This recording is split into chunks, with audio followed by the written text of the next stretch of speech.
Hello guys, आज हम start कर रहे हैं हमारा बहुत ही ज्यादा इंपॉर्टेंट सीरीज जो कि रहने वाला है हमारा मॉक टेस्ट की सीरीज। जो कि हम लोग सुदर्शना का पूरा मॉक टेस्ट करने वाले हैं 1 से लगाकर 10 तक। हम लोग क्या करेंगे 1 से 10 मैं आपको 10 मॉक टेस्ट करवाने वाला हूं और उसके बाद में 10 अलग से मॉक टेस्ट आपके प्रैक्टिस सीट रोजाना 8 बजे हम लोग टेलीग्राम ग्रुप में देने वाले हैं। जैसा कि मैंने अनाउंसमेंट किया था, ये हमारा पहला लेक्चर है मॉक टेस्ट का। सुदर्शना का ये पहला मॉक टेस्ट है और इसको आपको क्या करना है, टाइमर के साथ में आपको लगाना है मेरे साथ साथ में। किसी भी सवाल के अंदर में आपको 1 मिनट से ज्यादा नहीं लगना चाहिए। अगर 1 से 2 सवाल जो थोड़े टफ कैटेगरी के अंदर में होंगे तो मैं आपको उस क्वेश्चन में बता दूंगा कि इसमें आपको 1.5 मिनट लग सकता है, लेकिन इससे ज्यादा आपको किसी भी सवाल में नहीं लगेगा। कुछ सवाल आपको सेकंड्स में हो जाने चाहिए। ये जो मैं आपको मॉक टेस्ट है ना, इसमें इजी सवाल भी है, टफ सवाल भी है, आपका मीडियम लेवल के सवाल भी है। मैं आपको थोड़ा सा हायर लेवल पे इसको रखने का ट्राई किया हूं, जिसमें कि थोड़े ट्रिकी क्वेश्चन हो, सवाल छोटा हो लेकिन उसमें थोड़ा ट्रिक हो, आपको सोचना पड़े। ठीक है, तो अगर आपकी अच्छी प्रैक्टिस नहीं होगी तो फिर ये आपको ना वो भी आपको टफ लग सकता है। ठीक है, आपको मुझे कमेंट करके ये जरूर बताना है कि आपको इसके अंदर में कितने सवाल आपके बनते हैं। 1 मिनट से अगर आप ज्यादा टाइम ले रहे हैं किसी भी सवाल के अंदर में, तो उसको आप है ना ये मान के चलिए कि आपकी सिर्फ प्रैक्टिस के लिए है या आपके नंबर आए नहीं है एग्जाम के अंदर में, तो उसको आप ना हटा दीजिएगा। आप कमेंट करके मुझे जरूर बताना कि इसके अंदर स्कोर आपका कैसा रहा। लेकिन एक चीज मैं इसके बारे में बता देता हूं, ये जो मॉक टेस्ट सीरीज रहेगा, आप टेलीग्राम ग्रुप को ज्वाइन कर लो, वहां के हम लोग इसका सॉल्यूशन भी डिस्कस करेंगे। इसका सॉल्यूशन यहां तो हो ही जाएगा, लेकिन वहां पे और भी कुछ अलग इसके अंदर में होगा, तो हम लोग वहां पे भी डिस्कस करेंगे अगर आपको डाउट आएगा तो। उसके अलावा शाम को, आज रात को 8 बजे आपको प्रैक्टिस मॉक भी दिया जाएगा, सुदर्शना का प्रैक्टिस मॉक। ठीक है, वो आपको देना है और कमेंट सेक्शन के अंदर आपको टेलीग्राम ग्रुप के अंदर में स्कोर भी शेयर करना है कि आपके कितना बना है। तो आपके 2 मॉक आज हो जाने वाले हैं, एक वीडियो, एक हमारे पास में पीडीएफ।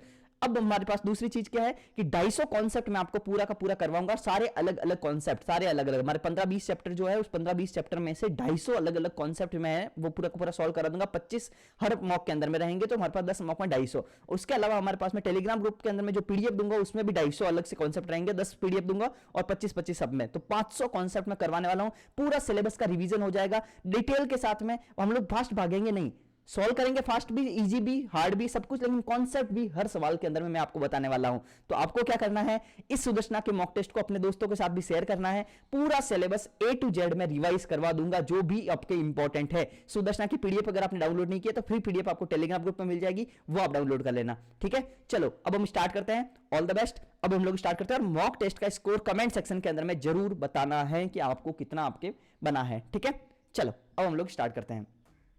देखिए, ये जो हमारे पास में मॉक टेस्ट है वो एसएससी सीजीएल के लिए मेनली है, मेनली एसएससी सीजीएल के लिए, लेकिन सीएचएसएल सीपीओ जो आगे एग्जाम आने वाले हैं उन एग्जाम के लिए भी ये आपके लिए बहुत ज्यादा काम की रहेगी। ठीक है, तो आपके लिए अब क्या करते हैं, अब हम लोग ये मैथ्स के लिए मॉक टेस्ट की सीरीज है और ये इसके अंदर में जो सवाल आएंगे ना, ये मान लो कि एसएससी के जो पिछले जितने पैटर्न रहे 2017 से लगाकर अगर आप देखेंगे कि 2025 तक आपके जितने भी आपके सवाल पूछे गए 2024 तक, तो सारे के सारे सवाल जिस टॉपिक के ऊपर में ज्यादा पूछे गए हैं मैं उन्हीं को आपको बहुत ज्यादा करवाने वाला हूं, जिससे कि आपका रिवीजन हो जाए। और बाकी मेरे बैकग्राउंड के बारे में तो आपको पता ही है कि एसएससी सीजीएल जेई गेट और अब मैं सिविल इंजीनियर हूं। ठीक है, तो आपका मैथ्स के अंदर में मेरे 90 आउट ऑफ 90 भी रहे हैं मैथ्स के अंदर में, तो जितना आपको मैं बता रहा हूं ना वो आपके लिए मोर देन सफिशिएंट होगा मेंस के लिए, ये प्री और मेंस दोनों के लिए।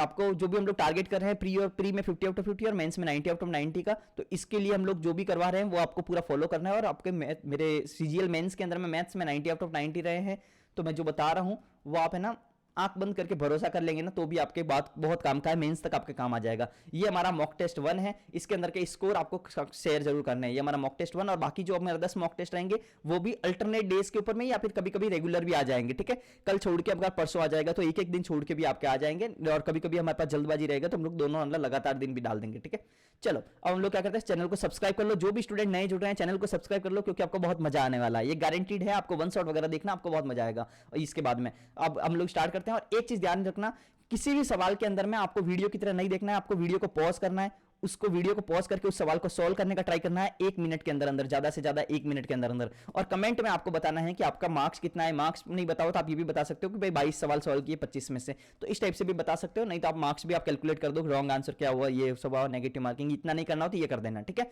और एक चीज ध्यान रखना, वीडियो पॉज करके 1 मिनट का टाइम लेना है और आपको सवाल को सॉल्व करना है, उसके बाद में आपको मेथड देखना है। चलो अब हम लोग स्टार्ट करते हैं। सबसे पहले क्या है, इंग्लिश मीडियम वाले इंग्लिश में पढ़ लेना, हिंदी मीडियम वाले हिंदी में पढ़ लेना। Let x be the least number, x को ना छोटा से छोटा नंबर है, which when divided by the 5 6 7 and 8 leaves a remainder of the 3 in each cases, but when divided by the 9 leaves no remainder, the sum of digit of x is. तो x की digit क्या होगी, तो सबसे पहले तो trick क्या है, सबसे पहले ट्रिक है कि अगर किसी संख्या को 9 से डिवाइड किया जाए और उसके बाद में रिमाइंडर ही नहीं बचे, इसका मतलब उसका डिजिटल सम क्या होगा, 9 होगा या फिर 0 होगा डिजिटल सम, या फिर ये भी कह सकते हैं कि वो संख्या 9 से डिविजिबल होगी, और जो भी संख्या 9 से डिविजिबल होती है तो उसके अंकों का योग क्या होता है, 9 से डिविजिबल होता है। तो हमारे पास में क्या होगा, अगर हमारे पास कोई भी रिमाइंडर नहीं बच रहा है, इसका मतलब उसका डिजिटल सम 0 आना चाहिए, और डिजिटल सम क्या होता है, डिजिट्स का सम ही होता है। तो हमारे पास सम ऑफ डिजिट ही तो पूछा है, तो डिजिट का सम हमारे पास देखो कि 7 और 1 8, इसका डिजिटल सम 0 नहीं आ रहा, तो ये ऑप्शन गया हमारा। 8 और 1 9, इसका आ रहा, तो ये आंसर हो गया। 9 और 1 10, 1 आ रहा है, 2 हो रहा है, तो हमारे पास डिजिटल सम हमारे पास में इन सब का नहीं आ रहा है, 0 नहीं आ रहा है या फिर 9 नहीं आ रहा है, तो हमारे पास इसका आ रहा था, ये हमारा आंसर हो गया। ये तो हो गया हमारे पास में पहला मेथड, जो कि ट्रिक का मेथड। दूसरा हमारे पास क्या बोल रहा है, let x be the least number which when divided by the 5 6 7 8। तो ऐसी एक संख्या बतानी है जो कि 5 6 7 और 8 से डिवाइड करने के बाद में 3 रिमाइंडर देती हो, 3 रिमाइंडर देती हो। तो हम लोग को क्या करना पड़ेगा, सबसे पहले हम लोग पास जब भी ऐसा बोले कि किसी भी तो 4 नंबर है और हमारे पास में सेम, हमारे पास रिमाइंडर सेम बन रहा है, तो हम लोग क्या करेंगे कि सबसे पहले हम लोग इनका लेंगे एलसीएम। एलसीएम तो हमारे पास वो जो नंबर रहेगा वो क्या रहेगा, एलसीएम ऑफ 5 6 7 और 8, इनका एलसीएम लो। एलसीएम लेंगे तो क्या होगा, वो 5 से भी कटेगा, वो 6 से भी कटेगा, वो 7 से भी कटेगा, वो 8 से भी कटेगा। अब देखो सारे का सारा वो एक ऐसा नंबर आएगा जो कटेगा, लेकिन लेकिन लेकिन हमारे पास बोल रहा है 3 रिमाइंडर हर केस में बच रहा है, तो इसका मतलब हम लोग 3 जोड़ देते हैं, तो सब केस में 3 3 रिमाइंडर बच जाएगा ना। कॉन्सेप्ट समझ में आ गया। तो हम लोग थोड़ा सा कॉन्सेप्ट को है ना जल्दी से करना है, क्योंकि अभी हम लोग मेंस प्री के लिए कर रहे हैं ना, तो इसका मतलब सिलेबस तो खत्म किया ही होगा, नहीं किया है तो फिर तो आप समझो कि पीवाईक्यू सीरीज देखो जाके। ठीक है, चलो अब हम लोग ये कर रहे हैं। अब हमारे पास में इसका एलसीएम क्या आएगा, इसका एलसीएम देखो 5 प्राइम नंबर है, 7 प्राइम नंबर है, तो 5 इंटू 7 तो होगा ही होगा। 6 को हम लोग लिख सकते हैं 2 इंटू 3, और इसको लिख सकते हैं 2 का क्यूब। तो 2 की हाईएस्ट पावर कितनी है, 3 है, और उसके बाद में 3 हमारे पास में एक बार है तो 3 है, तो ये एलसीएम हो गया, प्लस 3 कर देते हैं। तो हमारे पास क्या बना, 2 दूनी 4 दूनी 8, और 8 7 56, 56 इंटू 15, 56 इंटू 15 तो 560 तो वो हो गया, और 56 को 5 से मल्टीप्लाई करेंगे तो इसका आधा हम लोग जोड़ देते हैं, 28 2 56 होता है ना, ये हो गया 0। 8 से 14 4 चल गए, 5 से 7 8, 840 हो गया इनका मल्टीपल, और 840 में 3 जोड़ेंगे तो हमारे पास हो जाएगा 843। तो 843 हमारे पास में वो नंबर आ गया, वो नंबर आ गया जो कि हमारे पास में 3 रिमाइंडर देता है। लेकिन लेकिन लेकिन लेकिन क्या बोल रहा है कि ऐसे ऐसा वाला जो चाहिए हम लोग को, ये नहीं चाहिए, हम लोग को ये वाला नहीं चाहिए, हम लोग को ये चाहिए, वो चाहिए नंबर जो कि 9 से डिविजिबल भी होना चाहिए। तो इसका मतलब एक काम करो कि भाई कि ऐसा नंबर चाहिए ना, तो एक काम करो, मुझे एक बात बताओ कि अगर हम लोग एलसीएम जो भी आया एलसीएम, इसका कोई भी मल्टीपल लेंगे तो उसमें भी तो रिमाइंडर 0, उसमें भी तो रिमाइंडर 0 ही बचेगा। ये 3 तो रिमाइंडर एक्स्ट्रा हो गया। एलसीएम क्या गया 5 का, अगर मान लो कि 50 में अगर भाग जाता है तो 100 में भी तो जाता है, 150 में भी तो जाता है। वैसा वैसी बात हो गई कि एलसीएम के अंदर में मान लो इसके अंदर में अगर कोई संख्या डिविजिबल है तो इसकी कोई भी मल्टीपल हो उसके अंदर भी डिविजिबल होगी, उसमें भी 0 रिमाइंडर आएगा, और उसमें 3 जोड़ देंगे। तो इसका मतलब क्या हुआ, ये हमारा 840 आया था, ये 840 आया था। तो n की वैल्यू जो होगी, अगर हम लोग को ऐसा वाला चाहिए, ये वाला नहीं चाहिए, ये बोला नहीं है कि भाई 9, क्योंकि ये तो 9 से डिविजिबल नहीं है ना, 8 4 12 13 14 15, ये तो 9 से डिविजिबल है ही नहीं। तो हम लोग को क्या चाहिए कि 840 का कोई भी k टाइम मल्टीपल होगा और उसमें 3 जोड़ो, तो k की वैल्यू हम लोग को फाइंड करनी है, और इसमें अगर हम लोग 9 का भाग दे तो रिमाइंडर 0 आना चाहिए, ये बोलना चाह रहा है। k है ना पूरा 843 के साथ मत कर देना, क्योंकि इसमें तो 3 रिमाइंडर वाला भी ऐड है ना, हम लोग को तो एलसीएम में केस का मल्टीप्लाई करना है। तो समझ में आ गया इतना। तो अब हम लोग चलते हैं इसका रिमाइंडर, तो हम लोग कैसे निकालेंगे समझो।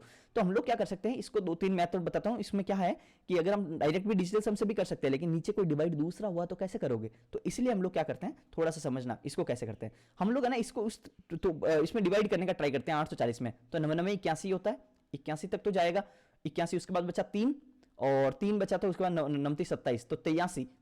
तो ये हमारे पास में क्या हुआ, तो हमारे पास में क्या 29 27 हो गया। तो हमारे पास में क्या बन गया कि 837 सॉरी 99 81, 837 के अंदर पूरा पूरा जाता है। देखो 99 81 पीछे बचा दो 29 27, तो 837 के अंदर में तो हमारे पास पूरा डिविजिबल जाता है, तो इसके अंदर में 3 के एक्स्ट्रा है, यही हो गया ना। 840 को हम लोग क्या लिख देंगे, 837 के प्लस 3 के, ये मैं क्यों बता रहा हूं, 9 का है तो हम लोग डिजिटल सम भी कर सकते हैं, लेकिन हमारे पास 9 की जगह पे 15 हो गया तो फिर तो आप गड़बड़ कर दोगे। तो इसलिए मैं बता रहा हूं कि आपको क्या करना है, पहले वो हाईएस्ट डिविजिबल देखना है और उसको तोड़ देना है, ठीक है, बटा 9। तो हम लोग क्या करेंगे, इसके अंदर तो रिमाइंडर 0 बन रहा है, तो बच्चा कितना, इतना ही, तो इसमें भी रिमाइंडर 0 बना देते हैं, 3k प्लस 3 बटा 9। तो अब क्या करो, k की ऐसी कौन सी वैल्यू है जिसके कारण इसका रिमाइंडर 0 आ रहा है, तो मुझे बताओ k की वैल्यू अगर 0 से स्टार्ट करेंगे तो 3 बचेगा, लेकिन k की वैल्यू 2 रखेंगे तो 3 दूनी 6, 6 और 3 9, तो k की वैल्यू 2 रखोगे ना, तो हमारे पास में क्या आएगा, रिमाइंडर 0 आएगा। 3 दूनी 6 और 3 9, 9 बटा 9 हमारे पास में आएगा, तो 1 मत कर देना, वो रिमाइंडर बोल रहा है ना कि भागफल नहीं बोल रहा है। तो हमारे पास k की वैल्यू 2 रखोगे तो आ जाएगा, तो अब k की वैल्यू 2 रख दो, यहाँ पे k की वैल्यू 2 रख दो, तो वो हमारे पास में नंबर भी आ जाएगा 840 इंटू 2 प्लस 3।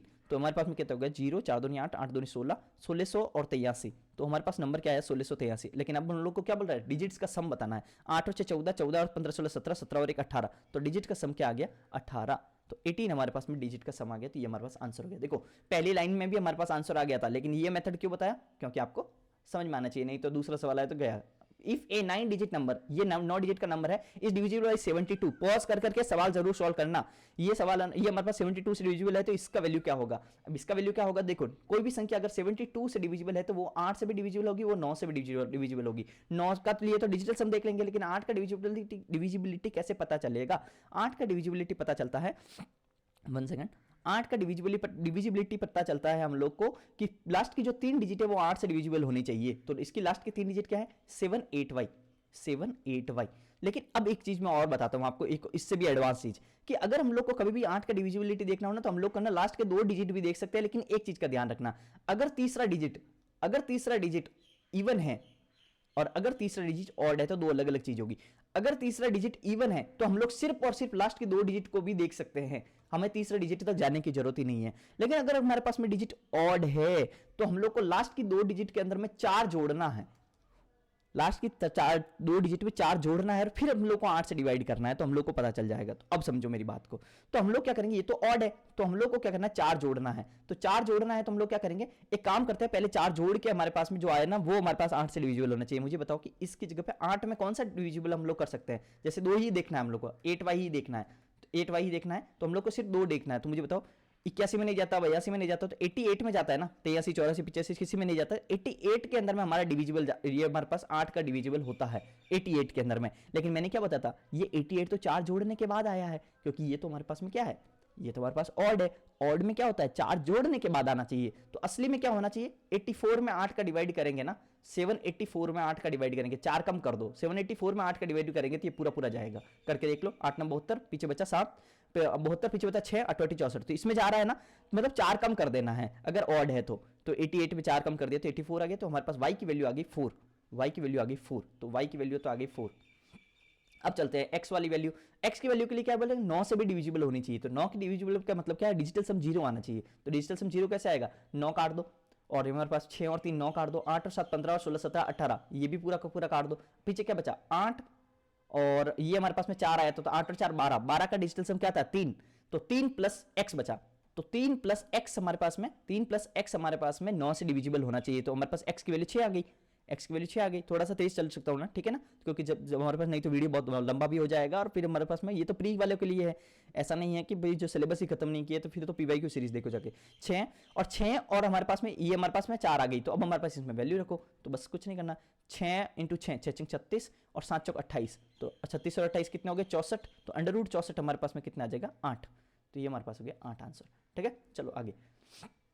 इसका then the value of the ABC, तो हमारे पास क्या पता, a plus B plus c की वैल्यू हम लोग को निकालनी है, तो इसकी वैल्यू, अब देखो एक चीज मैं आपको खास बताता हूं, तो इस टाइप का सवाल के अंदर में क्या होता है, ये हमारे पास में सर्ड से इंडेक्सिस का सवाल है। तो हमारे पास इसका सवाल क्या है, इसका स्क्वायर करो, एक बार इसका क्या करो, दोनों तरफ स्क्वायर करो, दोनों तरफ स्क्वायर करोगे तो आपको समझ में आ जाएगा। दोनों तरफ स्क्वायर करो इसका, तो हमारे पास में क्या होता है, मैं आपको एक फॉर्मूला बताता हूँ, पहले वो देखो, x plus y plus z का होल स्क्वायर क्या होता है, वो होता है x square plus y square plus z square plus 2xy plus, या फिर ऐसे लिख देता है, plus 2xy plus 2yz plus जो 2zx, ये फॉर्मूला होता है 2zx।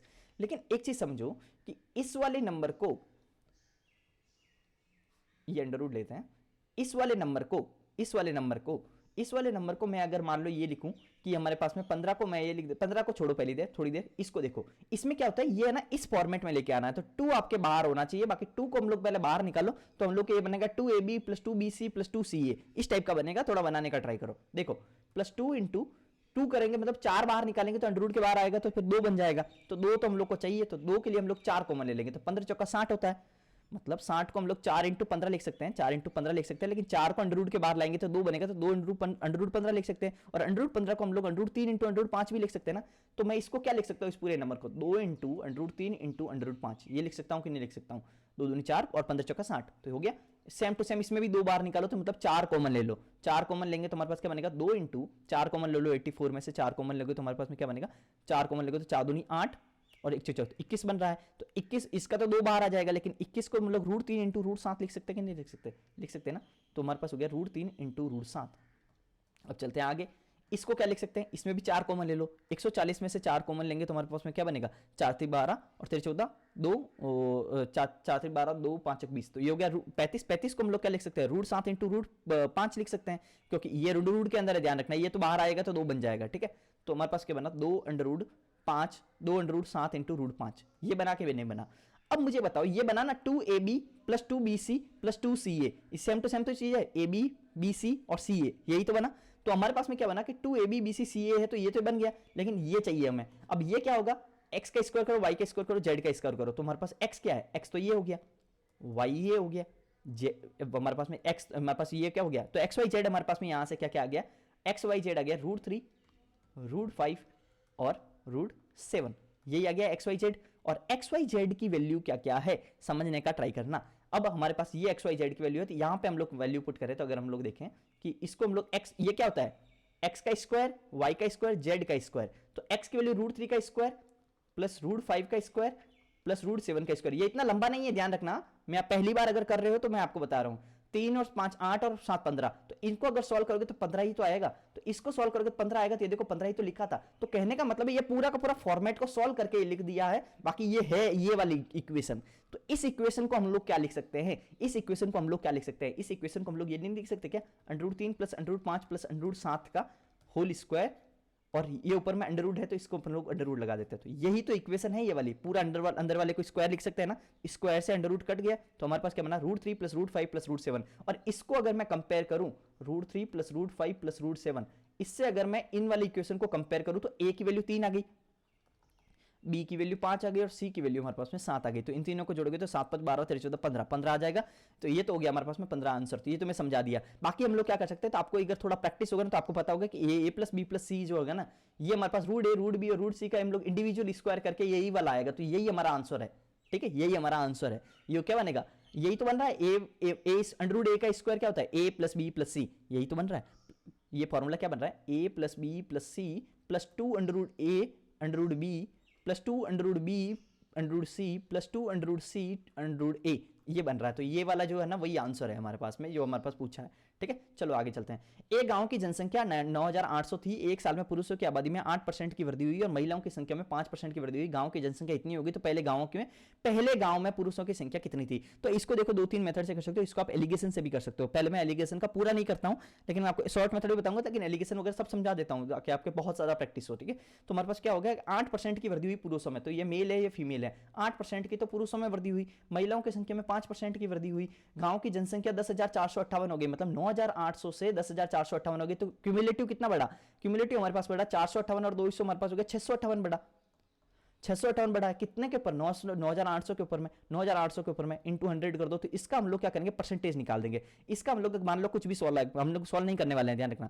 63 2 7 से काट देंगे, 7 से काटेंगे तो हमारे पास क्या बनेगा, 61,728, ठीक है। ये 7 से काटेंगे, 7 63 4 65 66, तो 2 7 28, तो ये हो गया 14, और ये हमारे पास बन गया 7, और ये हमारे पास बन गया, ये हमारे पास बन गया 4 दूनी 8 और 1 9 1 ये बन रहा है ना, नहीं ये कहाँ बन रहा है, ये हमारे पास बन रहा है 7 दूनी 14 47, ठीक है, 4 दूनी 8 और 47, तो 47/7 जो भी परसेंटेज बने, हम लोग को सॉल्व नहीं करना है इस मेथड से क्योंकि ये इससे हार्ड बन रहा है, ठीक है। तो ये कुछ 47/7 परसेंटेज बनेगा, परसेंटेज मतलब इंटू 100 वगैरह कर लेना आप इसको, ठीक है। तो हमारे पास में ये बनेगा। तो अब हमारे पास में क्या बनेगा, 47.7 में इंटू 100 तो कर चुके हैं ना, सॉरी, तो हमारे पास 47.7, इसको सॉल्व कर देना। तो हमारे पास क्या होगा, फिर इनका एलिगेशन लोगे तो हमारे पास में ये रेशियो आएगा। तो इससे हम लोग के पास मेल पूछा ना, मेल कितने थे, तो मेल कितने थे, तो ये जो भी रेशियो आएगा तो इसको हम लोग कर लेंगे, इन दोनों का सम बराबर होगा ये, तो हमारे पास में इसको हम लोग डिवाइड कर देंगे, 9,800 को इस रेशियो में डिवाइड करोगे तो आपका आंसर आ जाएगा। तो ये मैंने एलिगेशन बता दिया, लेकिन हम लोग को करना कैसे वो समझो।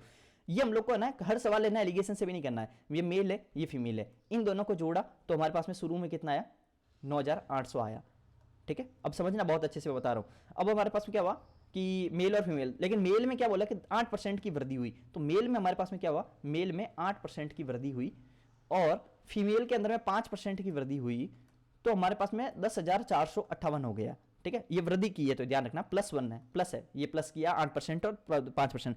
तो अब एक काम करो, मैं ये मान सकता हूं कि अब मान लो मेल कुछ भी है फीमेल कुछ भी, लेकिन दोनों मिला के तो 9,800 है।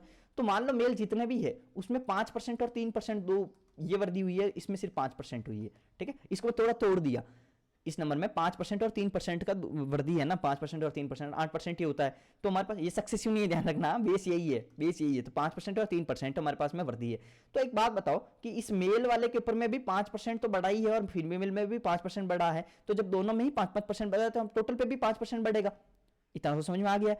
देखो पहले तो ये देखो कि टोटल कितना बड़ा है, एग्जैक्टली टोटल कितना बड़ा है। एग्जैक्टली टोटल बड़ा है 658, एग्जैक्टली टोटल कितना बड़ा है 658 बढ़ा है। लेकिन अगर मैं सिर्फ 5% को मानूं तो कितना बढ़ना चाहिए, 9800 का 5% कितना होगा, देखो 10% होता है 980 और 5% होगा इसका आधा, तो हमारे पास होगा 4 दूनी 8, 9 दूनी 18, 490 बढ़ना चाहिए, 490 बढ़ना चाहिए ना, 490। तो हमारे पास क्या हुआ, 5% से तो 490 बढ़ गया, 5% से तो 490 बढ़ गया, लेकिन अल्टीमेटली तो 658 बढ़ा था। तो ये गैप है, इन दोनों का जो गैप है वो हमारे पास कितने का है, 490 और 658, तो 158 तो होता है 500 के बाद में, और ये हो गया 68। तो 168 का जो गैप है, 168 का जो गैप है वो किसके कारण है, वो सिर्फ इसके कारण ही तो आया 3% एक्स्ट्रा के कारण, लेकिन ये 3% किसका है, मेल का। तो मेल का 3% बराबर होगा 168 के। तो मेल का 3% अगर इसके बराबर, तो 1% कितने किसके बराबर होगा, मेल का 1% किसके बराबर होगा, 5 3 15 और 16 और 1 6 3 18, ये हो गया। और हमारे पास में मेल, हमारे पास में क्या बोला, पहले गांव में पुरुषों की संख्या कितनी थी, पुरुष तो मेल का 1%, तो मेल तो हमारे पास में कितना होगा, मेल तो 100% होता है ना खुद का, कोई भी संख्या खुद की 100% होती है, तो 100% कितना आएगा, 5600। ठीक है, तो ये हमारा आंसर हो गया। समझ में आया कि नहीं है, समझ में आया कि नहीं है, बहुत अच्छे से समझ में आ गया होगा। तो ये हम लोग को करना है, हर सवाल में नॉर्मल तरीके से नहीं जाना है। अब हमारे पास क्या हुआ, a plus B, B plus C, C plus A इतना है, तो a plus B plus C इतना है, तो then what is the value of this equation. तो हमारे पास में क्या होगा, एक चीज समझो, ये हमारे पास जब भी प्लस प्लस में ये बोले ना, a plus B plus C, C plus A का रेशियो, और ये हमारे पास ए बी सी का रेशियो निकालना हो, तो हम लोग कैसे निकालते हैं समझो। तो हम लोग क्या करते हैं कि पहले है ना इन दोनों को जोड़ो, पहले ना एक एक करके दो को जोड़ो और तीसरा माइनस करो, इन दोनों को जोड़ोगे, इन दोनों को जोड़ोगे तो क्या आएगा, a प्लस 2b प्लस सी आएगा। उसमें से मैं अगर ये माइनस कर दूं तो a और c तो कट जाएगा, बचेगा क्या, 2b बचेगा ना, कर लो यार, a plus B plus C, B plus C, तो ये क्या बना है, इसमें से अगर मैं ये वाला माइनस कर दूं, a प्लस सी को माइनस कर दूं, तो ये तो ये दोनों को काट देगा, तो बचेगा क्या, 2b बचेगा। तो कहने का मतलब इन दोनों को जोड़ो और ये घटा दो, तो इन दोनों को जोड़ो, 7 और 6 13, 13 में से 5 गए तो ये हो गया 8, तो 2b बराबर आ गया 8। ठीक है, अब इन दोनों को जोड़ो एक बार, इन दोनों को जोड़ोगे तो हमारे पास डबल क्या है, सी डबल है ना, तो 2c आएगा, बाकी सब कट जाएगा, और ये घटा दो, तो हमारे पास इन दोनों को जोड़ो और ये घटा दो, 6 और 5 11, 11 में 7 गया 4, तो हमारे पास क्या हो गया, 2c बराबर आ गया 4।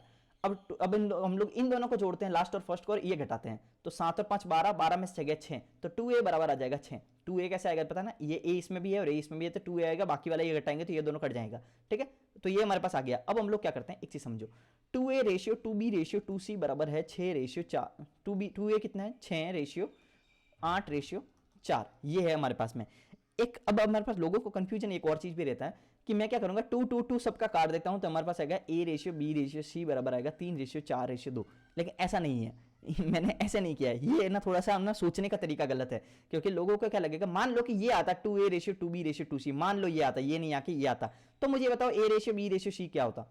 ए रेशियो बी रेशियो से 3/2 4/2 नहीं करना है, ध्यान रख लेना, क्योंकि किसी भी रेशियो को खुद में से कुछ भी काट दो ना तो फर्क कुछ नहीं पड़ता, तो रहता 3 4 तो ही है, समझ गए ना। तो ये मैं आपको माइंड क्लियर कर रहा हूं, क्योंकि ऐसे ऐसे छोटे छोटे डाउट है ना आते हैं कि यार ये 2 ना ऐसे काटा होगा, ऐसे नहीं काटा है मैंने कैसे काटा है वो बताता हूं, मैंने कैसे काटा है, ये छोटी सी चीज है लेकिन बताता हूं कि इस 2a 2b 2c को मैं a b c भी लिख सकता हूं, ये बोलना चाह रहा हूं, ये फिर भी 6 8 4 ही रहेगा, ये मैं मैथ्स क्लियर कर रहा हूं आपका, ठीक है, 6 8 4 ही रहेगा। अब मैं क्या कर सकता हूं, इस 6 8 4 को भी मैं काट सकता हूं, 3 4 2, ठीक है, ये काट सकता हूं, ये कहने का मतलब है मेरा। तो कहने का मतलब एबीसी का रेशियो 3 4 2 आ गया, लेकिन हमें तो पूछा है इसका रेशियो, तो हम लोग को उल्टा कर देना है, तो उल्टा करोगे तो 1/3 रेशियो 1/4 रेशियो 1/2, लेकिन ऐसा जब भी आता है तो हम लोग क्या करते हैं, एलसीएम से मल्टीप्लाई कर देते हैं, 4 3 और 2 का एलसीएम क्या होता है 12, 12 का मल्टीप्लाई करोगे तो 4 3 12 3 और ये हो गया 6, 4 3 6 कहाँ आ गया, ये आ गया 4 3 6, ठीक है, समझ में आ रहा है ना, अच्छा लग रहा है तो लाइक से सब्सक्राइब सबको करना, क्योंकि कॉन्सेप्ट के साथ बता रहा हूं सब कुछ, जल्दी करने में तो कर सकते हैं लेकिन फिर जल्दी आपके काम क्या नहीं रहेगा ना series. Alloy A contains copper and zinc नहीं जिंक, तो कॉपर एंड जिंक क्या हुआ, कॉपर एंड जिंक हमारे पास में किस रेशियो में, 5:2 के अंदर में है, एलॉय के अंदर में। Alloy B contains the copper and zinc in the ratio of the 1:3 के अंदर में है। A and B are taken in the ratio of the 9:8, तो ए और बी को, ये ए है और ये बी है, इनको क्या किया 9:8 के अंदर में लिया है हमने। Melted to form a new alloy, the percentage of the zinc in the new alloy is closest to, पहले न्यू एलॉय का रेशियो देखते हैं, तो न्यू एलॉय का रेशियो ऐसे मत कर देना 5 और 1 6 3 और 4 5, ऐसे मत कर देना, ये तो पूरा पूरा सरासर गलत हो गया, ठीक है। तो हमारे पास में अगर मान लो ये 9:8 नहीं भी होता, बोलता है 1:1 के अंदर मिला है, तो भी हमारे पास में ये ऐसे जुड़ता नहीं, ध्यान रख लेना। हमारे पास कैसे जुड़ते बताओ, जब भी कोई दो चीजों को मिक्स किया जाता है ना, तो बोल रहा है पहले तो ये हम लोग को बोल दिया 9:8 में, लेकिन 9:8 पहले बनाना आसान नहीं है। हम लोग क्या करते हैं, इनको ना इक्वल रेशियो में पहले बना देते हैं, फिर 9 और 8 से मल्टीप्लाई कर देंगे। जैसे मान लो कि मेरे और आपकी हाइट को मान लो 2:3 में करना है, तो पहले क्या करोगे, अब 2:3 में करना तो बड़ा हार्ड है। इजी मेथड क्या है, मैं पहले हम दोनों की बराबर कर देता हूं हाइट को, उसके बाद में क्या करेंगे, या फिर हाइट तो वैसे बराबर करना हाथ में नहीं है, पैसे मान लो, तो आपके और मेरे पास पैसों को ना 2:3 में करना है, तो आप क्या करेंगे, पहले कुछ भी पैसे रहेंगे तो हम लोग पहले सबको बराबर पे ले आते हैं, बराबर पे लाके 2:3 पे कर देते हैं, ताकि हमारा आसान हो गया ना। बराबर लाके दो, आपको 2 से मल्टीप्लाई कर दिया, मेरे को 3 से मल्टीप्लाई कर दिया, हो गया ना 2:3 में, तो यही बात होगी। तो हम लोग क्या करते हैं, 9:8 में बनाना है, तो ये हमारे लिए बहुत टफ पड़ जाएगा, तो हम लोग पहले क्या करो, बराबर बना दो। तो हमारे पास बराबर मतलब 5 और 6 7 है, तो इसका सम क्या है 7 है, 3 और 1 4 है, इनका सम क्या है 4 है। तो लेकिन हम लोग को सम तो बराबर बनाना है पहले, तो सम को बराबर बनाने के लिए हम लोग इसको 4 से मल्टीप्लाई कर देते हैं, इसको 7 से मल्टीप्लाई कर देते हैं। और ध्यान रखना मैंने सम इधर क्यों लिखा है, इधर नहीं लिखना है, इधर लिखोगे तो आपके कैलकुलेशन रॉन्ग होने के हाईएस्ट चांसेस है, ध्यान रख लेना, क्योंकि इससे हमें कोई मतलब नहीं है, ये सिर्फ माइंड में रखने के लिए है, तो इसलिए मैंने इसलिए इधर रखा है। नहीं तो आप क्या करोगे, 7 इधर लिखोगे, फिर 4 से भी मल्टीप्लाई कर दोगे, तो फिर 7 चौक 28 से मल्टीप्लाई कर दोगे जल्दबाजी में। ये होता है, ये मेरे साथ होता था, और ये आपके साथ नहीं, बहुत जनों के साथ होता है, ठीक है। तो सम इधर लिखना है, मल्टीप्लाई इधर करना है, ठीक है, ताकि हमारे कैलकुलेशन में सिली नहीं हो। तो ये हो गया, ये तो हमारा बराबर बन चुका है अब हमारे पास में। अब हमारे पास 9:8 में करना है, तो अब इसको 9 से मल्टीप्लाई कर दो, इसको 8 से मल्टीप्लाई कर दो, 4 से काटेंगे तो 2 हो जाएगा, 9 से करो 9 45 हो गया, 9 दूनी 18 हो गया, 7 दूनी 14, 14 का 14 ये हो गया 14, 14 42, तो ये हो गया, ये हो गया 5 और 4 9, 4 1 5, ये हो गया 8 और 10 हंसल गया 4 5 6, तो 59:60 हमारा सब कुछ कर चुके हैं रेशियो को, तो हमारे पास अब जोड़ सकते हैं। तो 59:60 के अंदर में कॉपर और जिंक है, लेकिन नए मिश्र धातु में जस्ता का प्रतिशत क्या है, तो हमारे पास में क्या जिंक का परसेंटेज पूछा है। जिंक का परसेंटेज, जिंक कितना है 60, कितने में से 119 में से, 6 और 5 11, तो 119 में से। लेकिन इसको हम लोग परसेंटेज में बदलते हैं, तो इसको परसेंटेज में कैसे बदलते हैं, 119 को थोड़ी देर के लिए 120 मान लो, तो 60/120 क्या होता है 50%।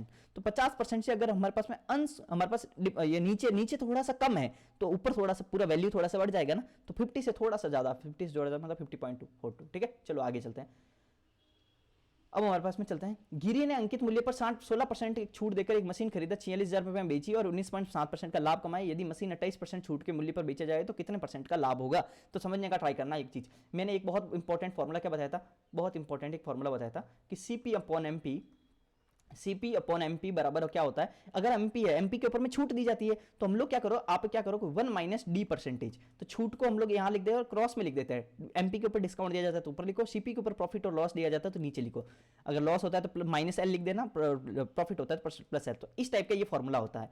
तो अब क्या करो, CP हमारे पास में कितना, हमारे पास CP और MP का रेशियो ले लेते हैं, तो CP अपॉन MP बराबर हमारे पास में आ जाएगा 1 - D। D कितना है, D% कितना है, डी परसेंटेज मतलब क्या हो गया, या 100 माइनस कर दो, 100 माइनस कर दो, क्योंकि ये परसेंटेज में ना, फ्रैक्शन में होता तो हम लोग 1 लिख देते, नहीं तो परसेंटेज में हम लोग ये लिख देंगे, तो 100 माइनस कर दो, तो 100 माइनस डी परसेंटेज कितना है, छूट कितना है, छूट है 16%, तो हमारे पास 100 में से 16 गए तो हमारे पास हो गया 84, तो 84 तो आ गया ऊपर, और 100 प्लस पी परसेंटेज क्या 19.7, तो 100 में पी ये जोड़ेंगे तो क्या आएगा 119.7।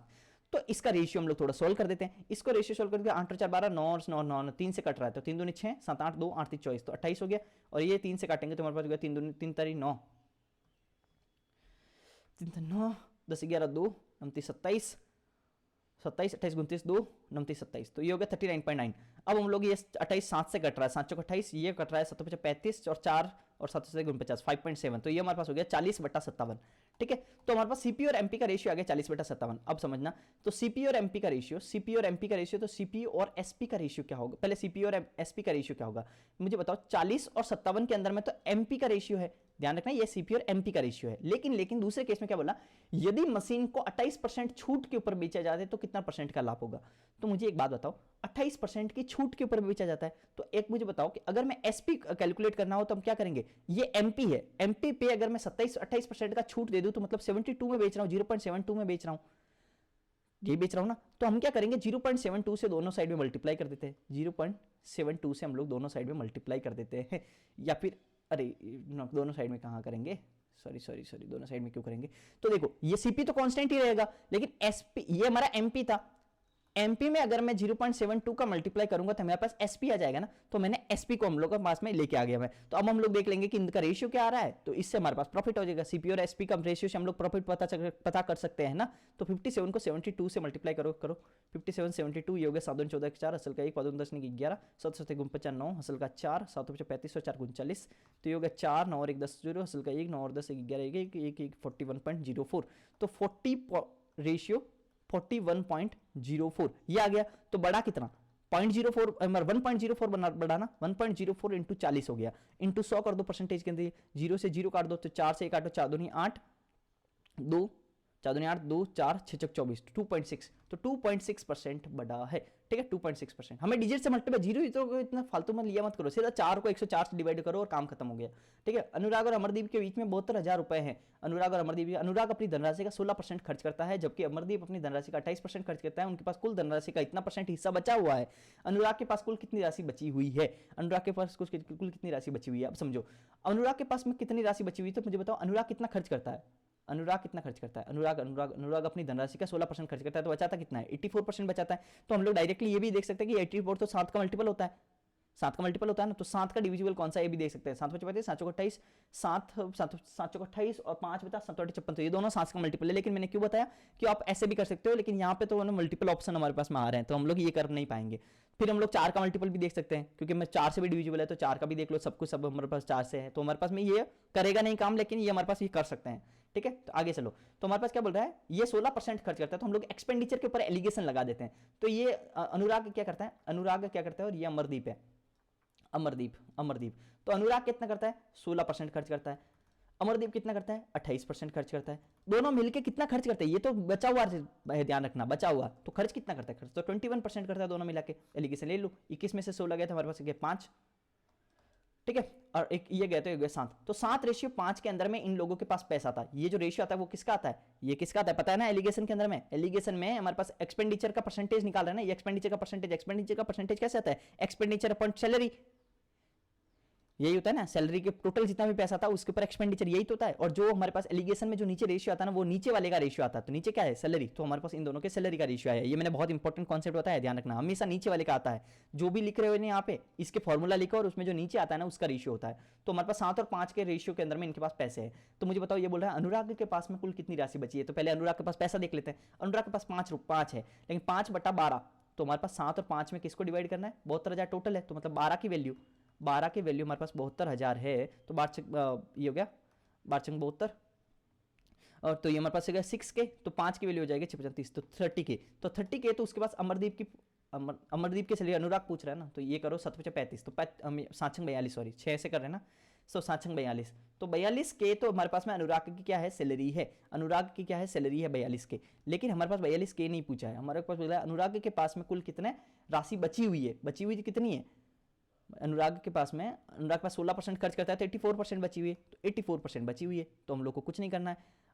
42 दूना 84 होता है ना, तो 42 का स्क्वायर करो, 42 का स्क्वायर करो, और उसके बाद में इसको इंटू 2 कर दो, यही वाला चीज़ है। इसको करने का ट्राई भी मैंने क्या बताया था, 42 का स्क्वायर कैसे करते हैं, 42 का स्क्वायर आपको पता है ना, 42 50 से कितना कम है, 8 कम है, तो 8 8 64 करो, ठीक है।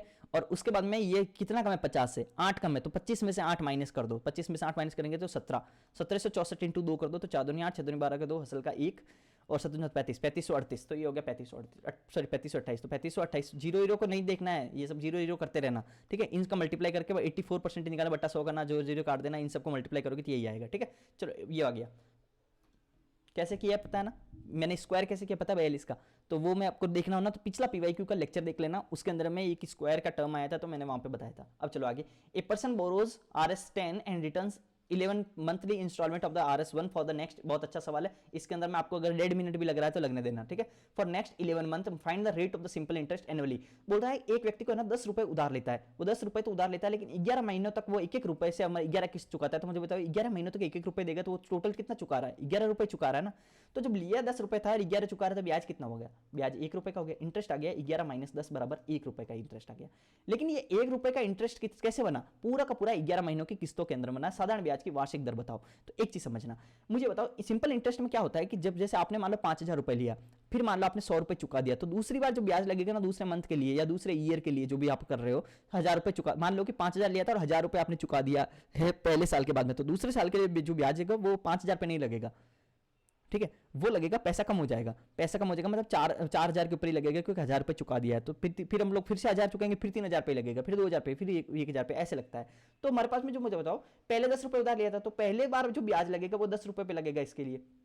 दूसरी बार जो ब्याज लगेगा वो 1 रुपए चुका होगा, तो 9 रुपए पे लगेगा।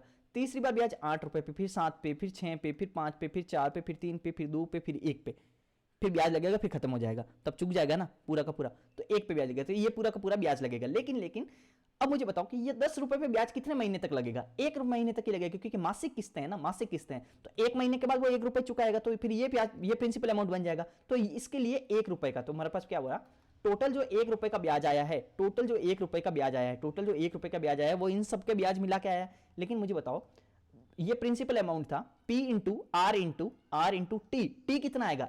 1 मंथ का, 1 मंथ को हम लोग साल में बदलेंगे तो 1/12 लिख देंगे, बटा 100, तो ये आया।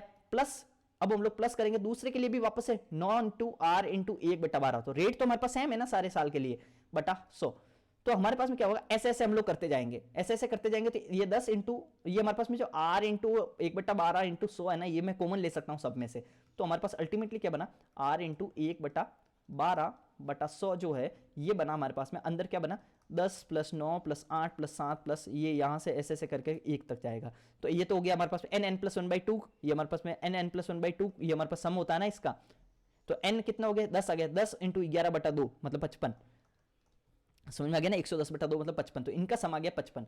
तो हमारे पास में 1 बराबर r इंटू 1/12/100 इंटू 55, तो ये हमारे पास में गया 5 से कटोगे 11 5 55, 5 दूनी 10, ये हो गया 20, ये हो गया हमारे पास में आर की वैल्यू आ जाएगी 12 दूना 24, 240/11, 240/11 कितना होता है, 11 दूना 22, ही हो गया 11 दूना 22, ये हो गया ना, 1 और 9 ये हमारे पास में बन रहा है, 0 हमारे पास बन रहा है डिजिट, तो 11 दूना 22 और 2, 11 के 11, पीछे बचा 9, ये हो गया 11, तो 21 से ही 9/11%। समझ में आया कि नहीं आया? बस ये चीज आपको लिखनी नहीं है, ये मैं क्यों लिखा, क्योंकि आपको समझ नहीं आएगा, मैं अगर डायरेक्ट जोड़ दूंगा ना, बोलोगे यार जोड़ कैसे दिया, और यार 1 महीने क्यों लिखा, 12 महीने क्यों नहीं लिखा, तब तो ये आपको इसलिए मैंने बताया कि हर प्रिंसिपल पे 1-1 महीने का लग रहा है, तो प्रिंसिपल अल्टीमेटली जब कॉमन आएगी सारे टर्म्स, तो ये सब जुड़ने ही वाले, तो अल्टीमेटली आप लास्ट में सीधा यही कर सकते हो, ये सब लिखने की जरूरत नहीं है, ये सब चोचलाबाजी है, समझ रहे हो? आगे चलो, a policeman goes after a thief has a 1050 metre start है, तो policeman run the 106 kilometre in 59 minute and the thief 53 kilometre in the 47 minute, the distance covered by the thief before he is overpowered by. देखो हर सवाल मैंने लिया है ना, उसमें 4-4 3-3 कॉन्सेप्ट होना वैसा लिया है, ताकि आपको क्या कि 3 चीजें, देखो ये पुलिस वाला ना इजी भी हो सकता है, लेकिन ये थोड़ा सा अच्छे लेवल पे है, क्योंकि अब मुझे बताओ कि ये बोल रहा है चोर और पुलिस, ये पुलिस यहाँ से यहाँ पकड़ भाग रहा है और चोर यहाँ से यहाँ भाग रहा है, लेकिन अब पकड़ने के लिए क्या होगा कि इनके बीच की डिस्टेंस इन लोगों को ना यहाँ पे जितनी भी थी यहाँ पे 0 हो जाएगी, तो हमारे पास क्या होगा, ये इन दोनों के बीच में 1050 की डिस्टेंस है, तो 1050 की डिस्टेंस 0 करनी है, तो रिलेटिवली भाग रहे हैं, ये भी भाग रहा है, ये भी भाग रहा है, तो हम लोग को वेलोसिटी रिलेटिव आएगी। तो चोर पकड़े जाने से पहले कितनी दूरी तय करेगा, तो चोर तो यहाँ से तय करेगा, तो पहले तो ये बताओ चोर की वेलोसिटी कितनी है और इसकी पुलिस की वेलोसिटी कितनी है। लेकिन चोर की वेलोसिटी या पुलिस की, तो पुलिस क्या कर रहा है, 59 मिनट में 106 किलोमीटर दौड़ रहा है, तो इसका मतलब 106/59, तो ये तो मिनट के अंदर में, तो इसको 60 से मल्टीप्लाई कर सकते, मतलब डिवाइड करोगे तो आप 60 ऊपर चला जाएगा, तो ये आ गया kmph के अंदर में स्पीड। लेकिन कुछ लोग क्या करेंगे, अब यहाँ पे सॉल्व करना स्टार्ट करेंगे, इसको निकालने का ट्राई करेंगे, लेकिन ऐसा करते ही आप ना बर्बाद हो जाओगे, ठीक है? ऐसा नहीं करना है कभी भी, आपको ऐसे कभी नहीं करने का, आपको क्या करना है, 106/59 ये इसकी स्पीड होगी, यूनिट छोड़ो, हम इसका रेशियो लेंगे किसके साथ में, इसके साथ में, चोर के साथ में, ये पुलिस है ये चोर है, तो ये कितना हो गया 53/47। तो अब हम लोग क्या करेंगे, सही जा रहा है ना, ठीक है? लेक्चर लंबा भी हो तो कोई दिक्कत नहीं है, ध्यान रखना 53, क्योंकि कॉन्सेप्ट आपको सारे के सारे 25 कॉन्सेप्ट आपके रिवाइज हो जाएंगे, बहुत इंपॉर्टेंट है। 53 का दुगना हो गया ये, 47 दूना 94 हो गया, ये हो गया 94/59, तो हमारे पास ये स्पीड ले लेंगे हम लोग पुलिस और चोर की, ठीक है? 94/59, तो मुझे बताओ ये 59 से दौड़ रहा है, ये 94 से दौड़ रहा है। अब हम लोग देते हैं क्योंकि हमारे पास में कितना दूरी चलेगा, तो डिस्टेंस चलने के लिए हमारे पास टाइम इंटू वेलोसिटी होगा, लेकिन वेलोसिटी कौन सा, रिलेटिव वेलोसिटी होगा, so not time into distance निकालने के लिए टाइम इंटू वेलोसिटी, लेकिन वेलोसिटी किसका होगा, चोर का वेलोसिटी होगा, क्योंकि यहां पे हमारे पास में चोर का ये डिस्टेंस निकालनी है ना, चोर कितना भागेगा, तो चोर की वेलोसिटी, तो वेलोसिटी ऑफ चोर, ठीक है? लेकिन ये टाइम कैसे आएगा, टाइम आएगा हमारे पास में, टोटल हम लोग को 1050 डिस्टेंस ट्रेवल करवानी है, 1000 टाइम बराबर क्या होता है, डिस्टेंस अपॉन वेलोसिटी भी होता है ना, तो ये हम लोग ले लेते हैं, लेकिन यहाँ पे रिलेटिव वेलोसिटी आएगी, क्योंकि दोनों मिलके 1050 दौड़ रहे हैं, तो 1050 की दूरी तय करवानी है इन दोनों को मिला के, मतलब 94 और 59 अगर दोनों एक ही डायरेक्शन में भाग रहे हैं, तो इनको हम लोग माइनस कर देंगे, 94 में से 59 माइनस किया तो क्या होगा, 60 34 35 हो गया ना, इंटू हमारे पास में क्या हो गया, इंटू चोर की वेलोसिटी कितनी है, चोर की वेलोसिटी तो 59 है, तो बस ये करना है, 35 दिया 105, ठीक है? और 29 27 का 7 असल का 2 5 15 16 17 1.77, यूनिट वगैरह नहीं देखना कि पॉइंट कहाँ आया, ये सब क्या आया, कहाँ पे क्या है, ये सब नहीं करना, क्योंकि ये तो रेशियो में वैसे यूनिट का टेंशन नहीं है, लेकिन जीरो को नहीं देखना है, जल्दी करो आगे। एक नाव 3.6 किलोमीटर धारा के प्रवाह के प्रतिकूल, मतलब कि अप स्ट्रीम ये हमारे पास में अप स्ट्रीम और ये डाउन स्ट्रीम और ये टाइम, ऐसे करना है इन सवालों को, ध्यान रखना। ये मैं शिफ्टिंग का मेथड बता रहा हूँ अभी आपको। 3.6 किलोमीटर एंड 5.4 किलोमीटर प्रवाह की दिशा में, मतलब ये हमारे पास में डाउन स्ट्रीम हो गया, 54 मिनट में जा सकता है, और जबकि वो 5.4 किलोमीटर प्रवाह के प्रतिकूल दिशा में और 3.6 किलोमीटर धारा की दिशा के अंदर 58.5 मिनट में जा सकते हैं। तो नाव धारा में 10 किलोमीटर धारा प्रवाह की दिशा में चलने में कितना समय लगेगा? अब समझना बहुत इंपॉर्टेंट चीज।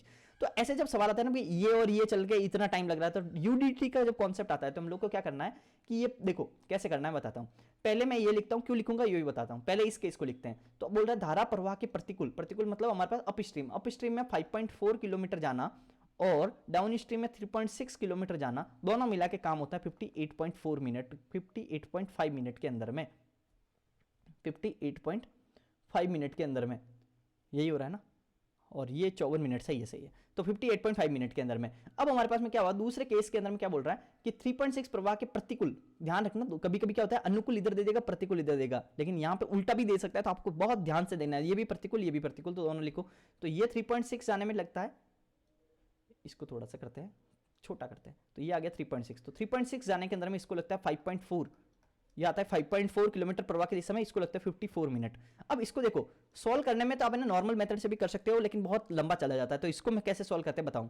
तो हमारे पास क्या बोला है, नाव से 10 किलोमीटर धारा प्रवाह की दिशा में मतलब डाउन स्ट्रीम में, तो हम लोग को डाउन स्ट्रीम की स्पीड चाहिए रहेगी, तो समय निकल जाएगा। तो डाउन स्ट्रीम की जब स्पीड चाहिए तो अप स्ट्रीम को जीरो कर दो, तो अप स्ट्रीम को कैसे जीरो करोगे समझो। तो ये हमारे पास बताओ 5.4 से 3.6 कितना कम है, ये हमारे पास में 1.8 कम है, यही है ना, 8 और 6 14, 4.4 और ये हो गया 1.8, तो ये कितना कम है 1.8 कम है, तो ये कितना ज्यादा है, ये 1.8 ज्यादा है, ठीक है। ये कितना कम है, ये हमारे पास हो गया 4.5 कम है, यही हो गया ना, 4.5 ही कम है कि 3.5, 58 में से 3 गए तो हमारा हो गया 55, 3.5, ठीक है।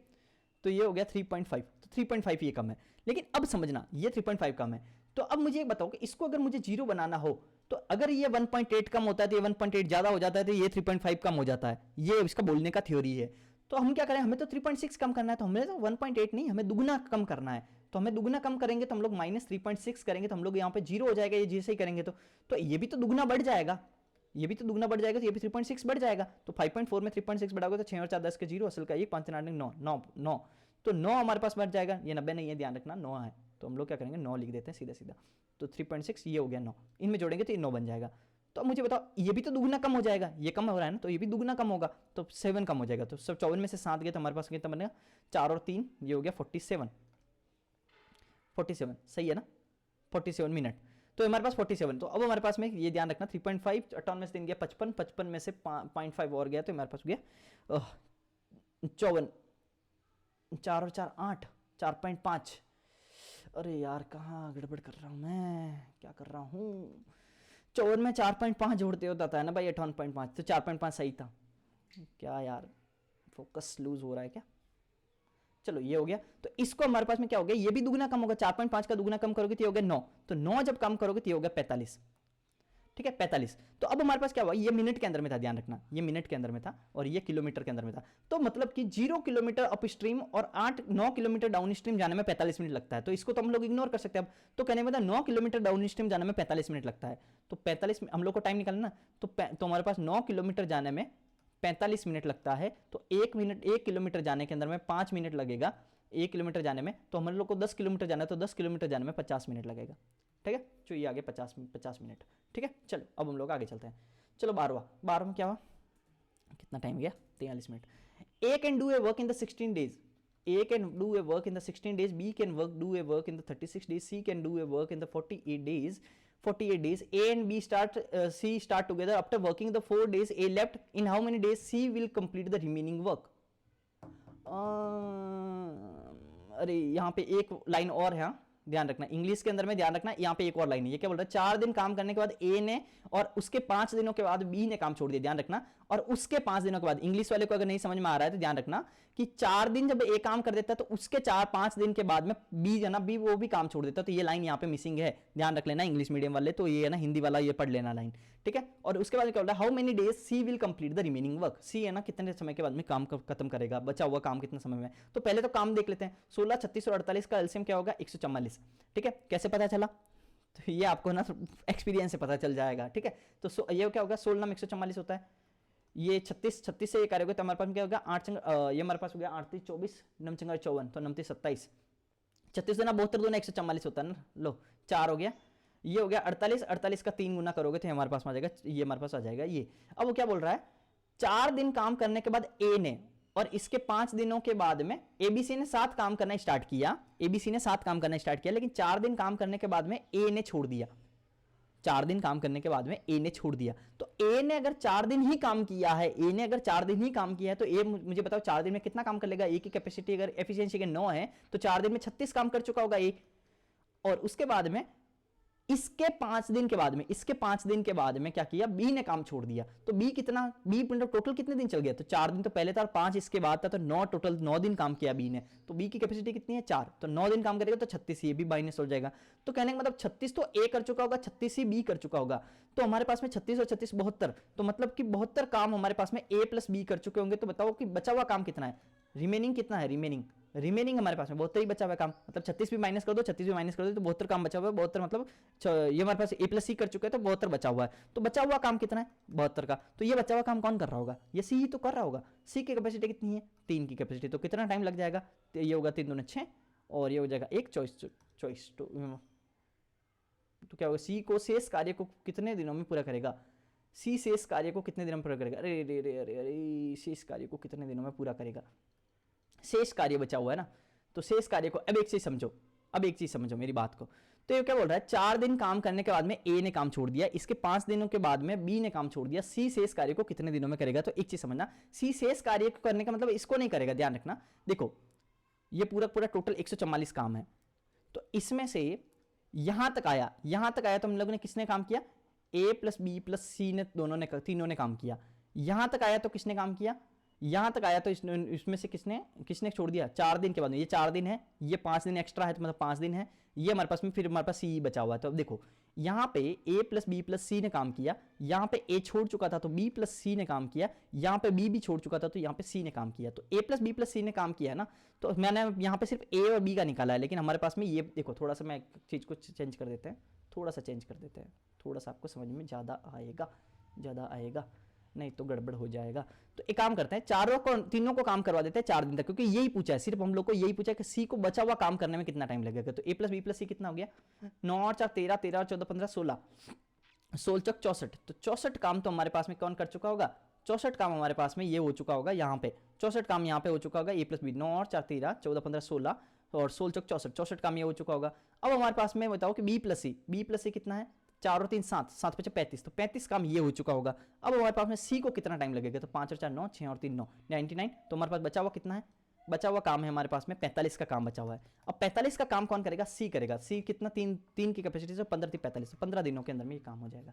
समझ में आ गया अच्छे से। तो ये हमारे पास में इस तरह से करना है। हम लोग पहले वाले से भी कर सकते थे, लेकिन पहले वाले में हम लोग को सी का ये नहीं पूछा कि सी कितने दिन तक काम करेगा तो काम पूरा हो जाएगा, ये पूछा होता तो हम लोग वैसे करते, लेकिन ये हमारे पास पूछा कि सिर्फ शेष वाले पूछा है तो हम लोग इस तरह से करेंगे। एक सेकेंड ना,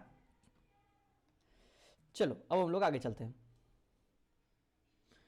The average marks of the 40 student was found to be 68. 40 student का हमारे पास में 68 हमारे पास में मार्क्स थे। देखो ये एग्जाम में इसी टाइप के सवाल आते हैं तो मैं वही लेके आया हूँ। आपको क्वालिटी ऑफ द क्वेश्चन अगर अच्छे लग रहे हैं लाइक शेयर सब्सक्राइब जरूर करना। इसमें ना थोड़े टफ साइड के सवाल ज़्यादा है, ध्यान रखना, और इजी वाले कम है, ठीक है। हर किसी में कॉन्सेप्ट है तो हर किसी में कॉन्सेप्ट वाले ही लेके आऊँ, क्योंकि इजी तो आप कर ही लोगे, प्री निकालने वाले होंगे। तो the average marks of the 40 student was found to be 68।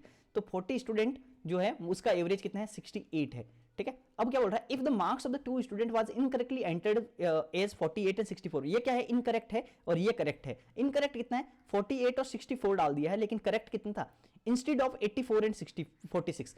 तो बोल रहा है 84 एंड 46 लिखना था, उसको लिखना तो ये था लेकिन लिख ये दिया। तो लिखा कितना 8 और 4 12 का 2 हसल का 1 6 4 10 11, तो 112 तो हमने उसने लिखा है, लेकिन 6 और 4 10 के 0 हसल का 1 8 4 12 का 13, 130 उसको लिखना था। मतलब कि उसको लिखा तो उसने ये है, लेकिन उसको लिखना ये था, तो उसके इसका मतलब उसने ना 18 ना कम लिख दिया। तो 18 उसने क्या लिख दिया है, कम लिख दिया है। तो कम लिख दिया तो सही करो भाई, 18 बढ़ाओ उसको टोटल को। तो हमारे पास 68 का अगर एवरेज है, ये क्या है एवरेज है, उसमें अगर 18 बढ़ाना है, लेकिन 18 डायरेक्ट मत बढ़ा देना, क्योंकि 18 बढ़ाने का मतलब तो हो गया कि ये तो एवरेज है ना, ये टोटल थोड़ी है। टोटल में टोटल जोड़ा जाता है, एवरेज में एवरेज जोड़ा जाता है, लीटर में लीटर जोड़ा जाता है, लीटर में किलोमीटर किलोग्राम थोड़ी जोड़ दिया जाता है। तो एवरेज में जब एवरेज ही जुड़ेगा, तो एवरेज में जब एवरेज जुड़ेगा तो 18 को भी हम लोग है ना 40 जनों में बांट देते हैं, तो सबका नंबर बढ़ जाएगा। तो 18/40 हमारे पास में हो जाएगा। तो ये क्या होगा, 4 चौक 16 और 17 18 2 4 5 20, तो 4.5 हमारे पास में कितना हो गया, 4.5 नहीं 0.45, ठीक है, ये हो गया 0.45।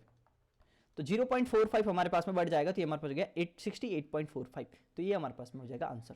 ठीक है, चलो आगे। रिया और एबी की वर्तमान आयु 48 वर्ष है, मतलब रिया और एबी का प्रेजेंट एज क्या है, 48 एज है रिया और एबी की वर्तमान आयु का युग। तो रिया प्लस एबी हमारे पास में कितना है, 48 है।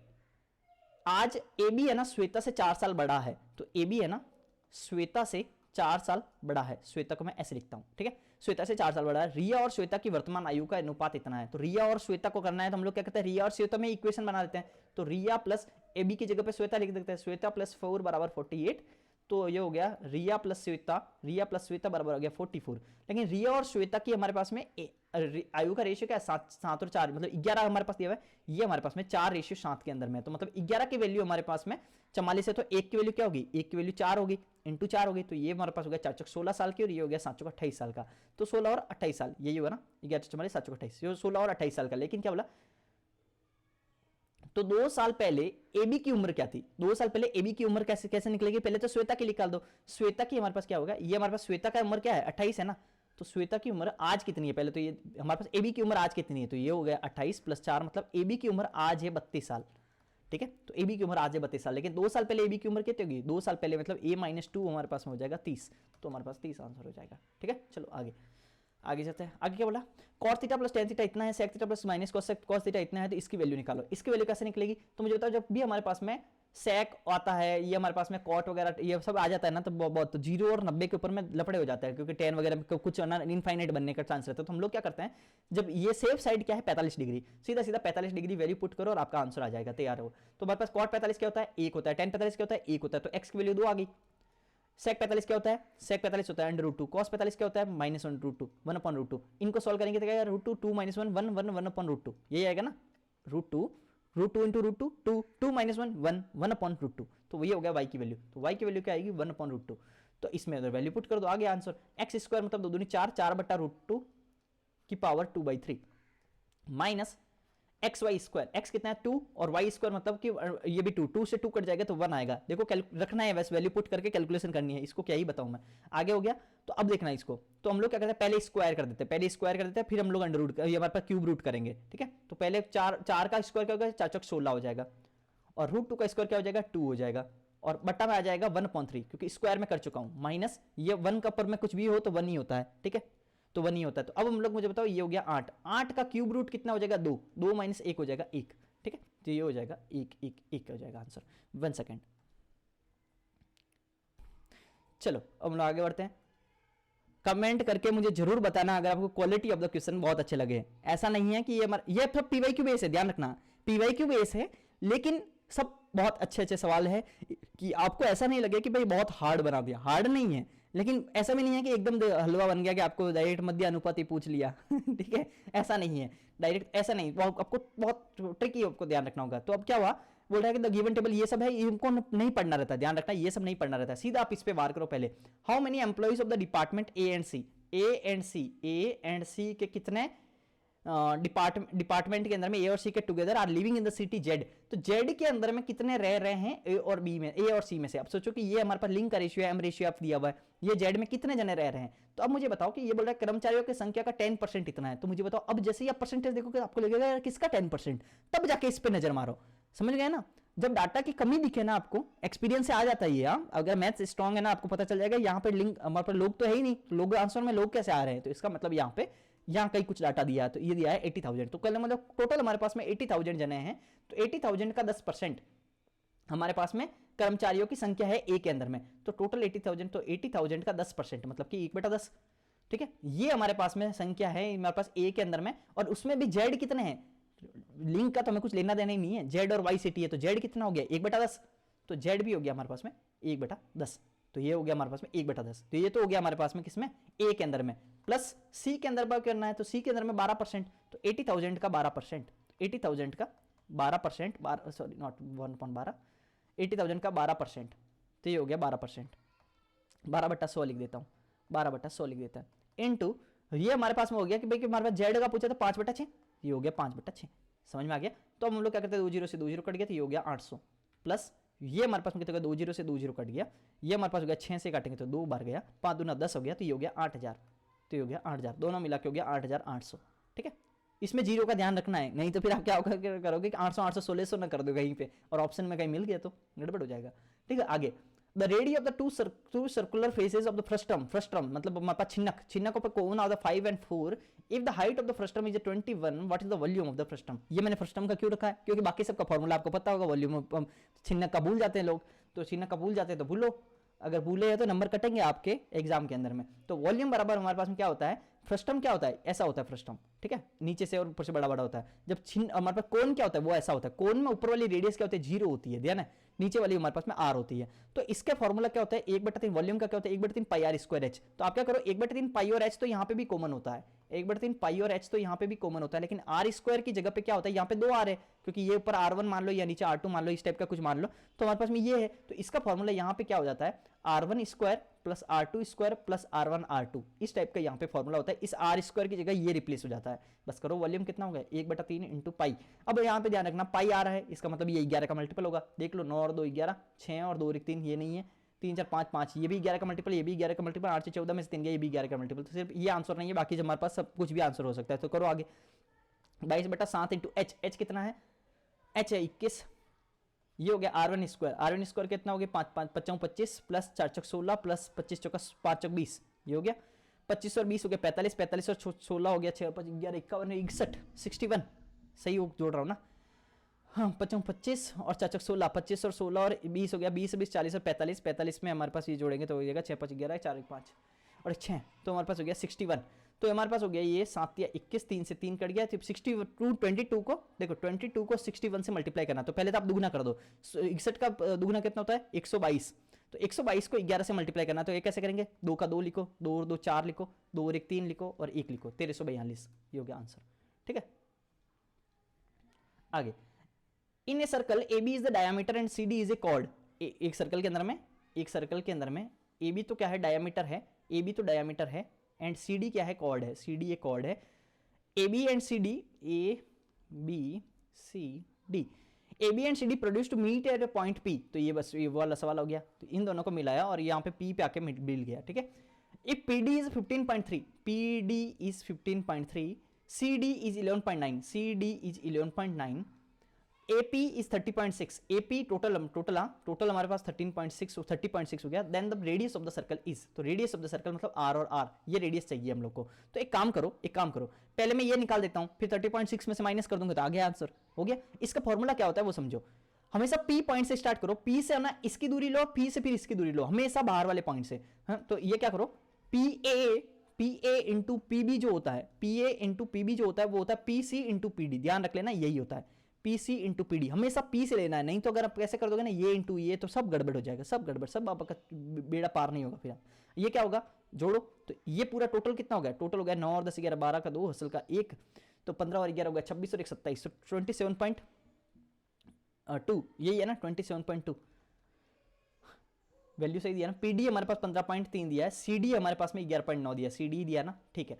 तो हमारे पास क्या हो गया, दोनों जोड़ दो, 15 और 11 क्या हो गया 26, 26 और 1 हो गया 27, 27 और 9 10 11 12 27.2 हो गया। तो 27.2 इंटू PD हमारे पास में कितना हो गया 27 ये हमारे पे इनका लिख रहे हैं, ध्यान रखना, ये 27.2 इंटू ये वाला बाहर वाला हो गया 15.3 बराबर आ जाएगा, ये हम लोग ये वाला ले लेते हैं, इसको मैं x मान लेता हूँ, तो x इंटू PD की वैल्यू क्या हो जाएगी, टोटल हो जाएगी 30.6, मतलब PD नहीं है, ये इधर वाला मैंने इधर लिखा है, इधर वाला इधर लिखा है, डाटा ध्यान रखना, ये 30.6 है। तो ये 6 और 3 9, 9 से डिविजिबल है, 5 3 8 9, 9 से ये भी है, तो 9 से काट दो, 1 9 9 6 9 7 63 17 29 27 28 29 30 3 9 36 17 2 34, तो ये हो गया 2 से काटोगे तो हो जाएगा, ये हो जाएगा 13 2 26 और 1 6 2 13.6, तो हमारे पास x की वैल्यू आ गई 13.6, तो ये हमारे पास आ गया 13.6, तो हमारे पास इसकी वैल्यू कितनी हो जाएगी, इसकी में 0.6 तो ये कर गया, तो ये हो गया 17, हाँ ठीक है ना, 17 सही तो है, तो 17 हमारे पास हो गया। लेकिन पूछा क्या है, पूछा तो रेडियस पूछा, तो 17 अगर ये पूरा है, 17 अगर ये पूरा है तो ये 8.5 हो गया ना, तो हो गया आधा आधा हो जाएगा, डायमीटर का आधा। चलो आगे 1900 सवाल। दिए गए चित्र में एबीसी एक ट्राइंगल है, एबीसी एक ट्राइंगल है। बहुत अच्छे सवाल है। अगर आपको क्वालिटी ऑफ द क्वेश्चन अच्छे लगे, कॉन्सेप्ट बताने का तरीका अच्छा लगा तो कमेंट करके जरूर बताना और सब्सक्राइब जरूर करना, ठीक है। इतनी आपकी क्या बनती है जिम्मेदारी।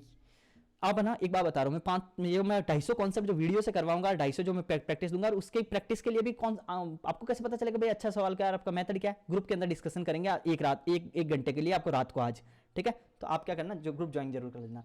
तो हम लोग क्या करेंगे, आपको 500 कॉन्सेप्ट मतलब आपका बेड़ा पार, ठीक है। दिए गए चित्र के अंदर एबीसी एक ट्राइंगल है जिसमें AD upon C D, ABC ध्यान रखना अच्छे से ये सवाल। एडी अपॉन सी डी क्या है, जिसमें एडी अपॉन सी डी हो गया 4/5, और बिंदु ई भुजा बीडी पर इस प्रकार स्थित है, भुजा बीडी पर इस प्रकार स्थित है, बीडी पर इस प्रकार स्थित है कि 2DE बराबर है DE अपॉन BE बराबर है DE अपॉन BE बराबर है 3/2। त्रिभुज ABC और त्रिभुज ABE और ABC के क्षेत्रफल का अनुपात बताओ। तो एक काम करो, ये क्या बोल रहा है, AD और CD हमारे पास 5:4 के अंदर में है, AD और CD। तो हम लोग क्या करते हैं, एक काम करते हैं, इसको ऐसे बांटते हैं, ये D आ गया, ठीक है। तो AD और CD का रेशियो क्या है, 4:5। तो AD और CD का रेशियो है 4:5, ये हो गया 4:5, ठीक है, ये हो गया 4:5। तो अब क्या बोल रहा है, DE और BE, यहां कहीं E पॉइंट है, तो DE हमारे पास हो गया 3, ये 3, और BE हमारे पास हो गया 2, 3 और 2 के अंदर में है ये। तो इसको मैं ऐसे मिला देता हूं, एक बार इसको इस पॉइंट से मिला देता हूं क्योंकि ये दोनों हैं, तो ये हो गया ये चीज। तो अब हमारे पास क्या बोल रहा है, तो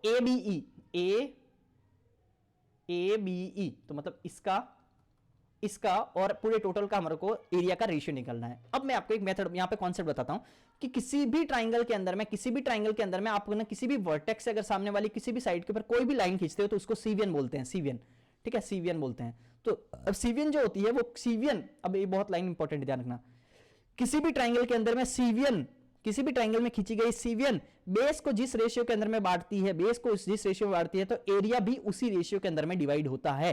ध्यान रखना, स्क्वायर में नहीं है, उसी रेशियो में डिवाइड होता है एरिया। और स्क्वायर वाला कौन सा होता है, स्क्वायर वाला तो वो जो सिमेट्री होता है ना वो होता है, ध्यान रखना। अगर ये 4 है तो ये हमारे पास एरिया 16 का होगा, तो वो अलग होता है, पूरा मतलब टोटल 16 होगा, तो वो अलग होता है। तो इसमें ध्यान रखना, किसी भी ट्राइंगल के अंदर में कोई भी खींची गई सीवियन बेस को जिस रेशियो में बांटती है तो हमारे पास में एरिया भी उसी रेशियो में डिवाइड होता है, ठीक है। तो अब मुझे बताओ कि हमारे पास अगर ये पूरा का पूरा 4 है, अब इसको करते हैं। तो अगर मान लो ये 4 है और ये 3 है, ये 4 है और ये 3 है, ये 4 है और ये 3 है, तो एक काम करता हूं, मैं थोड़ी देर के लिए क्या करता हूं, इन दोनों को मैं ये 4 में डिवाइड होगा, ये 3 में डिवाइड होगा, तो मैं क्या करता हूं, तो टोटल है ना एरिया को थोड़ी देर के लिए मैं क्या करता हूं, इसको मैं 12 मान लेता हूं, ध्यान रखना मान लेता हूं। थोड़ी देर मैंने सिर्फ एज्यूम माना ताकि कटने में आसानी हो। जैसे 4 की वैल्यू अगर हमारे पास में ये कितना होगा, ये 12, ये हमारे पास मैंने 12 मान लिया, ठीक है, 12 मैंने मान लिया। तो मुझे बताओ कि अब मैं ना इस नीचे वाले को, ये BDC है ना, नीचे वाले को भूल जाता हूं, सिर्फ ऊपर वाले को, इसको देखो, 4 को छोड़ो, इसको कौन सा, ये छोड़ो, इसको थोड़ी देर के लिए क्या करो, इन दोनों को भूल जाओ। किन दोनों को, थोड़ी देर के लिए इसको और इसको भूल जाओ, सिर्फ और सिर्फ इसको देखो, इसको, ये जो दिख रहा है ना, ये सिर्फ इसको देखो, इसको देखोगे तब क्या होगा कि ये 2:3 के अंदर में है। ये किसमें है, 2:3 के अंदर में है। तो 2:3 के अंदर में है, तो इसका मतलब अगर ये 3, ये भी तो सीवियन है, ABD ट्राइंगल के अंदर में, ABD ट्राइंगल के अंदर में ये हमारे पास में एक सीवियन है जो कि हमारे पास में 2:3 के अंदर में बांट रही है। तो अगर ये 12 है, मैंने एज्यूम किया है क्योंकि 4 और 3 का मैंने एलसीएम एज्यूम कर लिया ताकि कहीं कट्टा-कट्टी में आपको काम आएगा तो क्या हो जाएगा। अगर ये 4 गुना है तो ये भी 4 गुना होगा, तो 8। तो ये अगर 12 है तो ये हमारे पास 8 हो जाएगा। इतना तो आपको समझ में आ गया। लेकिन अब मुझे बताओ कि 12 और 8 कितना होता है, 20। तो अगर हमारे पास में, अब मैं ना इस वाली लाइन को भूल जाता हूं थोड़ी देर के लिए। अब मैं किसको करता हूं, ABC पूरे में बात करता हूं और ये D बीच में सीवियन है, तो ये भी तो एक तरह की सीवियन हुई। तो ये भी तो बेस जिस रेशियो में डिवाइड करता है, एरिया भी उसी रेशियो में डिवाइड होगा। तो इसका मतलब 12 और 8 20। तो अगर ये वाला इधर वाला, अगर ये इधर वाला पूरा का पूरा 20 है, कहां से कहां तक, यहां से लगाकर यहां तक, ये टोटल दोनों मिला के 20 है। तो मुझे बताओ ये वाला भी तो सीवियन है इसका। तो ये जिस रेशियो में इसको डिवाइड कर रही है, मतलब इंटू 5, तो उसी रेशियो में ये भी डिवाइड होगा इंटू 5, तो 25, तो ये 25 होगा। तो हमारे पास क्या हो गया, अब हमारे पास एरिया क्या क्या पूछा, ध्यान रखो। बोल रहा है कि ए बी ई, तो ये हो गया 8 बटा एबीसी, एबीसी कितना हो गया, एबीसी टोटल, टोटल क्या होगा 25 और 20 हो गया, या फिर आप 25 8 और 12 टोटल जोड़ दो, नहीं तो फिर 25 और 20 जोड़ दो, 25 और 20 क्या हो गया 45, तो 8 बटा 45 इनका रेशियो हो गया। समझ में आ गया। तो एक ही कॉन्सेप्ट है, सीवीएन बेस को जिस रेशियो में डिवाइड करती है तो एरिया भी उसी रेशियो में डिवाइड होता है। चलो 20वां सवाल, एक्स वाई वाई जेड और जेड एक्स अगर इतना है तो हमारे पास इसकी वैल्यू निकालो, तो यहाँ पे आती है वैल्यू पुटिंग। अब वैल्यू पुटिंग सोचने में आपकी है हालत खराब हो जाएगी, क्यों, क्योंकि हमारे पास ऐसी वैल्यू पुट करनी है जो कि इस इक्वेशन को सेटिस्फाई करे, नहीं तो फिर आप इसे सॉल्व करते रहो, ठीक है, नहीं तो फिर आप क्या करो सॉल्व करते रहो, तो वो तो आप कर नहीं सकते सॉल्व। तो हम क्या करेंगे कि हम लोग ना इसके वैल्यू पुटिंग में क्या करोगे, जब भी आपको दिया हुआ हो एक्स वाई वाई जेड और जेड एक्स हमारे पास में 0 दिया हुआ हो, तो आप वैल्यू क्या पुट कर सकते हो वो बताता हूँ। वो आप वैल्यू पुट कर सकते हो -1 2 और 2। अगर इसको आप वैल्यू पुट करोगे तो -1 और 2 क्या होता है, इंटू मल्टीप्लाई करोगे तो -2 आएगा, इसको मल्टीप्लाई करोगे मतलब इसको मल्टीप्लाई करोगे तो 4 आएगा। अब जेड एक्स मतलब इसको और इसको करोगे तो -2 आएगा, तो ये -2 और 4 करके 0 हो गया ना। तो कहने का मतलब जब भी जब भी आपको कभी एक्स वाई वाई जेड और जेड एक्स की वैल्यू हमारे पास में 0 के बराबर हो रही है तो हमेशा ये वैल्यू पुट करनी है। ये रट लो जल्दी से रट लो, नहीं तो फिर आप ये भी कर सकते हो -1/2 1 और 1, तो ये भी करोगे तो भी हमारे पास में 0 ही बनने वाला है, क्योंकि इसका मल्टीप्लाई क्या होगा -1/2, इसका क्या होगा 1 और इसका वापस क्या होगा -1/2, तो ये भी कर सकते हो। लेकिन ध्यान रखना कि 1/2 है तो ये हमारे लिए हार्ड हो जाता है, तो ये वैल्यू भी पुट की जा सकती है, लेकिन ये करोगे तो आपके पास में मामला सेट हो जाएगा। ये हो गया। अब इसमें वैल्यू पुट करो सीधा सीधा और आंसर निकाल दो। 1/x² हो गया 1 माइनस वाई जेड हो गया 2 दूनी 4 प्लस 1/y² हो गया 2 दूनी 4 माइनस ये हो गया माइनस जेड एक्स, तो ये हो गया 2 दूनी -2 और -2 हो गया +2, ठीक है, ये हो गया 4 दूनी 8, सही कर रहा हूँ ना। y² हमारे पास 2 दूनी 4 और y जेड एक्स की वैल्यू हो गया -2 और माइनस हो जाएगा प्लस, तो प्लस का 2, ये हो जाएगा प्लस 1/z², हो जाएगा हमारे पास में 2 का स्क्वायर 4 और ये हो जाएगा माइनस प्लस, तो ये हो जाएगा प्लस का 2, ठीक है, ये हो जाएगा +2, ये हो जाएगा हमारे पास -1/3 प्लस 1/4 5 6 प्लस 1/6, 1/6 और 1/6 क्या होता है 1/3, तो 1/3 में -1/3 करोगे तो ये हो जाएगा 0, तो ये हो गया 0। लेकिन ये 0 करके आप आगे मत बढ़ जाना, नहीं तो गड़बड़ हो जाएगा। यहाँ पे एक और चीज भी दिखा, ध्यान रखना, एक्स वाई जेड है ना 0 के बराबर नहीं है, तो आप तीनों को ना 0 नहीं मान सकते, ऐसे 0 मान लोगे तो क्या होगा, फिर तो 0 बराबर 0 हो ही जाएगा, तो यहाँ पे क्या होगा 1/0 इनफाइनाइट हो जाएगा ना, तो ये इसलिए कंडीशन दिया कि ये नहीं है, तो ये नहीं मान सकते आप, क्योंकि सेटिस्फाई तो 0 भी करेगी, लेकिन सिर्फ ये नहीं दिया है ना, पूछा तो ये है, तो हमारे पास ये तो इनफाइनाइट बनाते हैं, इनफाइनाइट वाली वैल्यू पर लोग मानते नहीं है, लेकिन ये करके आगे बढ़ जाओगे तो आपकी गड़बड़ हो जाएगा। क्यों, अब फिर ना ये ऑप्शन ना वेरिएबल में है, तो इस वेरिएबल वाले ऑप्शन को भी चेक करना है कि कहीं ये भी तो 0 नहीं हो रहा है, नहीं तो ये 0 हो गया तो फिर तो गड़बड़ हो जाएगा मामला। तो हम इसको वैल्यू पुट करोगे तो क्या होगा 2 2 4 और 1 3, ये हो गया 3 आंसर दे रहा है, तो इसका मतलब ये भी नहीं है, तो ये सब नहीं है, आंसर हो गया ये। समझ में आ गया। चलो आगे, क्योंकि वेरिएबल ये क्यों बताया, क्योंकि हमारा 0 करके टिक करके आगे बढ़ा जा सकता है, लेकिन सिली हो जाएगा, ठीक है। आगे, there are 6 circular rings of the iron kept close to the each other. A string binds them tightly as possible. If the radius of the each circle iron ring is 1 centimeter, what is the minimum possible length of the string required to bind them? तो क्या बोल रहा है कि 6 हमारे पास में यहाँ पे क्या है कि 6 सर्कल्स है, तो इस 6 सर्कल को क्या है कि एक रस्सी से बांधा जाता है, जब पाइप वगैरह बांधते हैं ना, गट्ठा वगैरह बांधते हैं, तो ये गट्ठा वगैरह टाइप का बांधा हुआ है, तो इसके लिए रस्सी की आवश्यकता कितनी है, रस्सी की जो लेंथ होती है ना, तो इसका एक फॉर्मूला होता है, रस्सी की लेंथ का फॉर्मूला होता है 2πr + 2nr, ठीक है, ये रस्सी की लेंथ का फॉर्मूला होता है 2πr + 2nr, जहां पे ये जो n है ना, वो n है नंबर ऑफ सर्कल, ये क्या है नंबर ऑफ सर्कल, ठीक है, नंबर ऑफ सर्कल, और ये r है ना, ये दोनों r सेम है, ध्यान रखना, ये होता है रेडियस ऑफ ईच सर्कल। और यहां पे कभी भी आपको सवाल ऐसा नहीं आएगा कि दोनों अलग अलग रेडियस के सर्कल्स दिए हुए हैं, नहीं, एक पाइप के ऊपर दूसरा पाइप रखते हो तो सेम पाइप डायमीटर के पाइप रखते हो, सेम रेडियस के रखते हो ना, तो आसानी होती है ना, ऐसा ही सवाल आता है, ठीक है। तो L बराबर क्या आएगा 2 × पाई, तो हम लोग 2 × पाई, तो पाई हमारे पास में तो पाई ही हो गया, पाई में ही आंसर है, ठीक है। R हमारे पास में क्या है 1 सेंटीमीटर, तो 1 लिख दो, प्लस 2 × सर्कल कितना है 6 लिख दो, इंटू R कितना है 1, तो हमारे पास में 2 कॉमन आ गया, फिर बचा 6 + पाई, तो ये आ गया हमारे पास में आंसर, ठीक है। चलो आगे 22वां, study the pie chart and answer the question. तो हमारे पास में क्या बोल रहा है कि हमारे पास आंसर करना है कि ये हमारे पास में, देखो एक चीज सवाल ध्यान रखना, जब भी ऐसा कुछ आया ना तो ये पूरी गाथा नहीं पढ़नी, हम लोग को सीधा सवालों पे वार करना है, बाकी हम लोग के पास में भाषणबाजी से कोई लेना देना नहीं है। आगे, find the number of the student specialising in the E के अंदर में जो भी स्टूडेंट हमारे पास में स्पेशलाइज किए, is what percentage more than that of student specialising in the C. तो ई के अंदर में जो भी स्पेशलाइज किए हैं, ई के अंदर में कितने किए 97.2 डिग्री, हमें स्टूडेंट दिए हैं 2100, लेकिन उससे कुछ लेना देना थोड़ी है, परसेंटेज पूछ रहा है कितना ज्यादा, तो रेशियो में हम लोग कर लेंगे, डिग्री से ही हमारा सॉल्व हो जाएगा। तो ये अगर 97.2 डिग्री और सी के अंदर 72 डिग्री है, तो हमारे पास बताओ कि ये कितना ज़्यादा है, 97 माइनस 72। लेकिन अब देखो एक हमेशा ध्यान रखना सिली नहीं होगी कि अब किसके रेस्पेक्ट में बोल रहा है परसेंटेज। ये बोल रहा है इज व्हाट परसेंटेज मोर और लेस देन दैट ऑफ सी। तो सी के रेस्पेक्ट में बात की जा रही है, तो सी के रेस्पेक्ट में मतलब 72 के रेस्पेक्ट में, तो ये कितना है, तो इंटू 100 कर दो बस। डिग्री के अंदर में भी कर सकते हैं, परसेंटेज के अंदर में भी ऐसे सोल्व कर सकते हैं, कुछ भी करो, डिग्री में भी करोगे तो बात वही है, डिग्री में जितना परसेंटेज चेंज होगा वही तो परसेंटेज में भी चेंज होगा, तो वही बात है। तो 97.2 में से 72 माइनस किया तो ये हो गया 0.2, और ये हो गया 7 में से 2 गया 5, और 8 में से 7 गया 2, 8 में से 7 गया 8 में से नहीं सॉरी 9 में से 7 गया 2, तो ये हो गया बटा 72 इंटू 100। तो ये हमारे पास में किससे काटें, 72 से पूरा ही पूरा काट ही देते हैं एक ही साथ में, 5 से 7 8 9, 9 से पर्पज से 9 से काट देते हैं, तो हमारे पास थोड़ा क्योंकि 9 से डिविजिबल दोनों है ना, 8 9 72, 9 से काटेंगे तो ये हो गया 9 दूनी 18 और 6 7 8 9 72, 29/8, 29/8 मतलब ये 100 भी है ध्यान रखना। तो ये हमारे पास क्या हो गया 8 3 24 5, सही बोल रहा हूँ, 9 से काटेंगे तो क्या होगा 9 दूनी 18, 18 और 7 8 9 72, 9 से काट रहे ना भाई, 9 दूनी 18 8 9 72, 28 बटा 8, तो ये हो गया 14 बटा ये 14 बटा 4, या फिर 8 से काट दो, 8 3 24, और ये हो गया 4 8 बचा 40, 35%, ठीक है 35%, तो 35% ये हो गया हमारे पास में आंसर, ठीक है। चलो आगे क्या बात, 23 सवाल 24 25, 3 सवाल और बाकी है, लेकिन टाइम हमारे पास में कितना लगा है, टाइम अभी तक 1 घंटा और 10 मिनट हो गया। लेकिन ये चीज़ ध्यान रखना कि ये मॉक जो है ना, इससे ज़्यादा लेवल पे आपका मॉक नहीं आएगा, 100% पेपर नहीं आएगा इससे ज़्यादा लेवल पे, क्योंकि इसके अंदर में सारे ही सवाल मैंने अच्छे डाले हैं, और सारे सवाल अच्छे डालने का मतलब होता है कि आपका टाइम वहाँ पे ना अगर ये सब पेपर आप 30 मिनट से 35 मिनट में भी कर लेते हो ना, 30-32 मिनट में, तो भी आपके लिए मोर देन मतलब बहुत अच्छा है।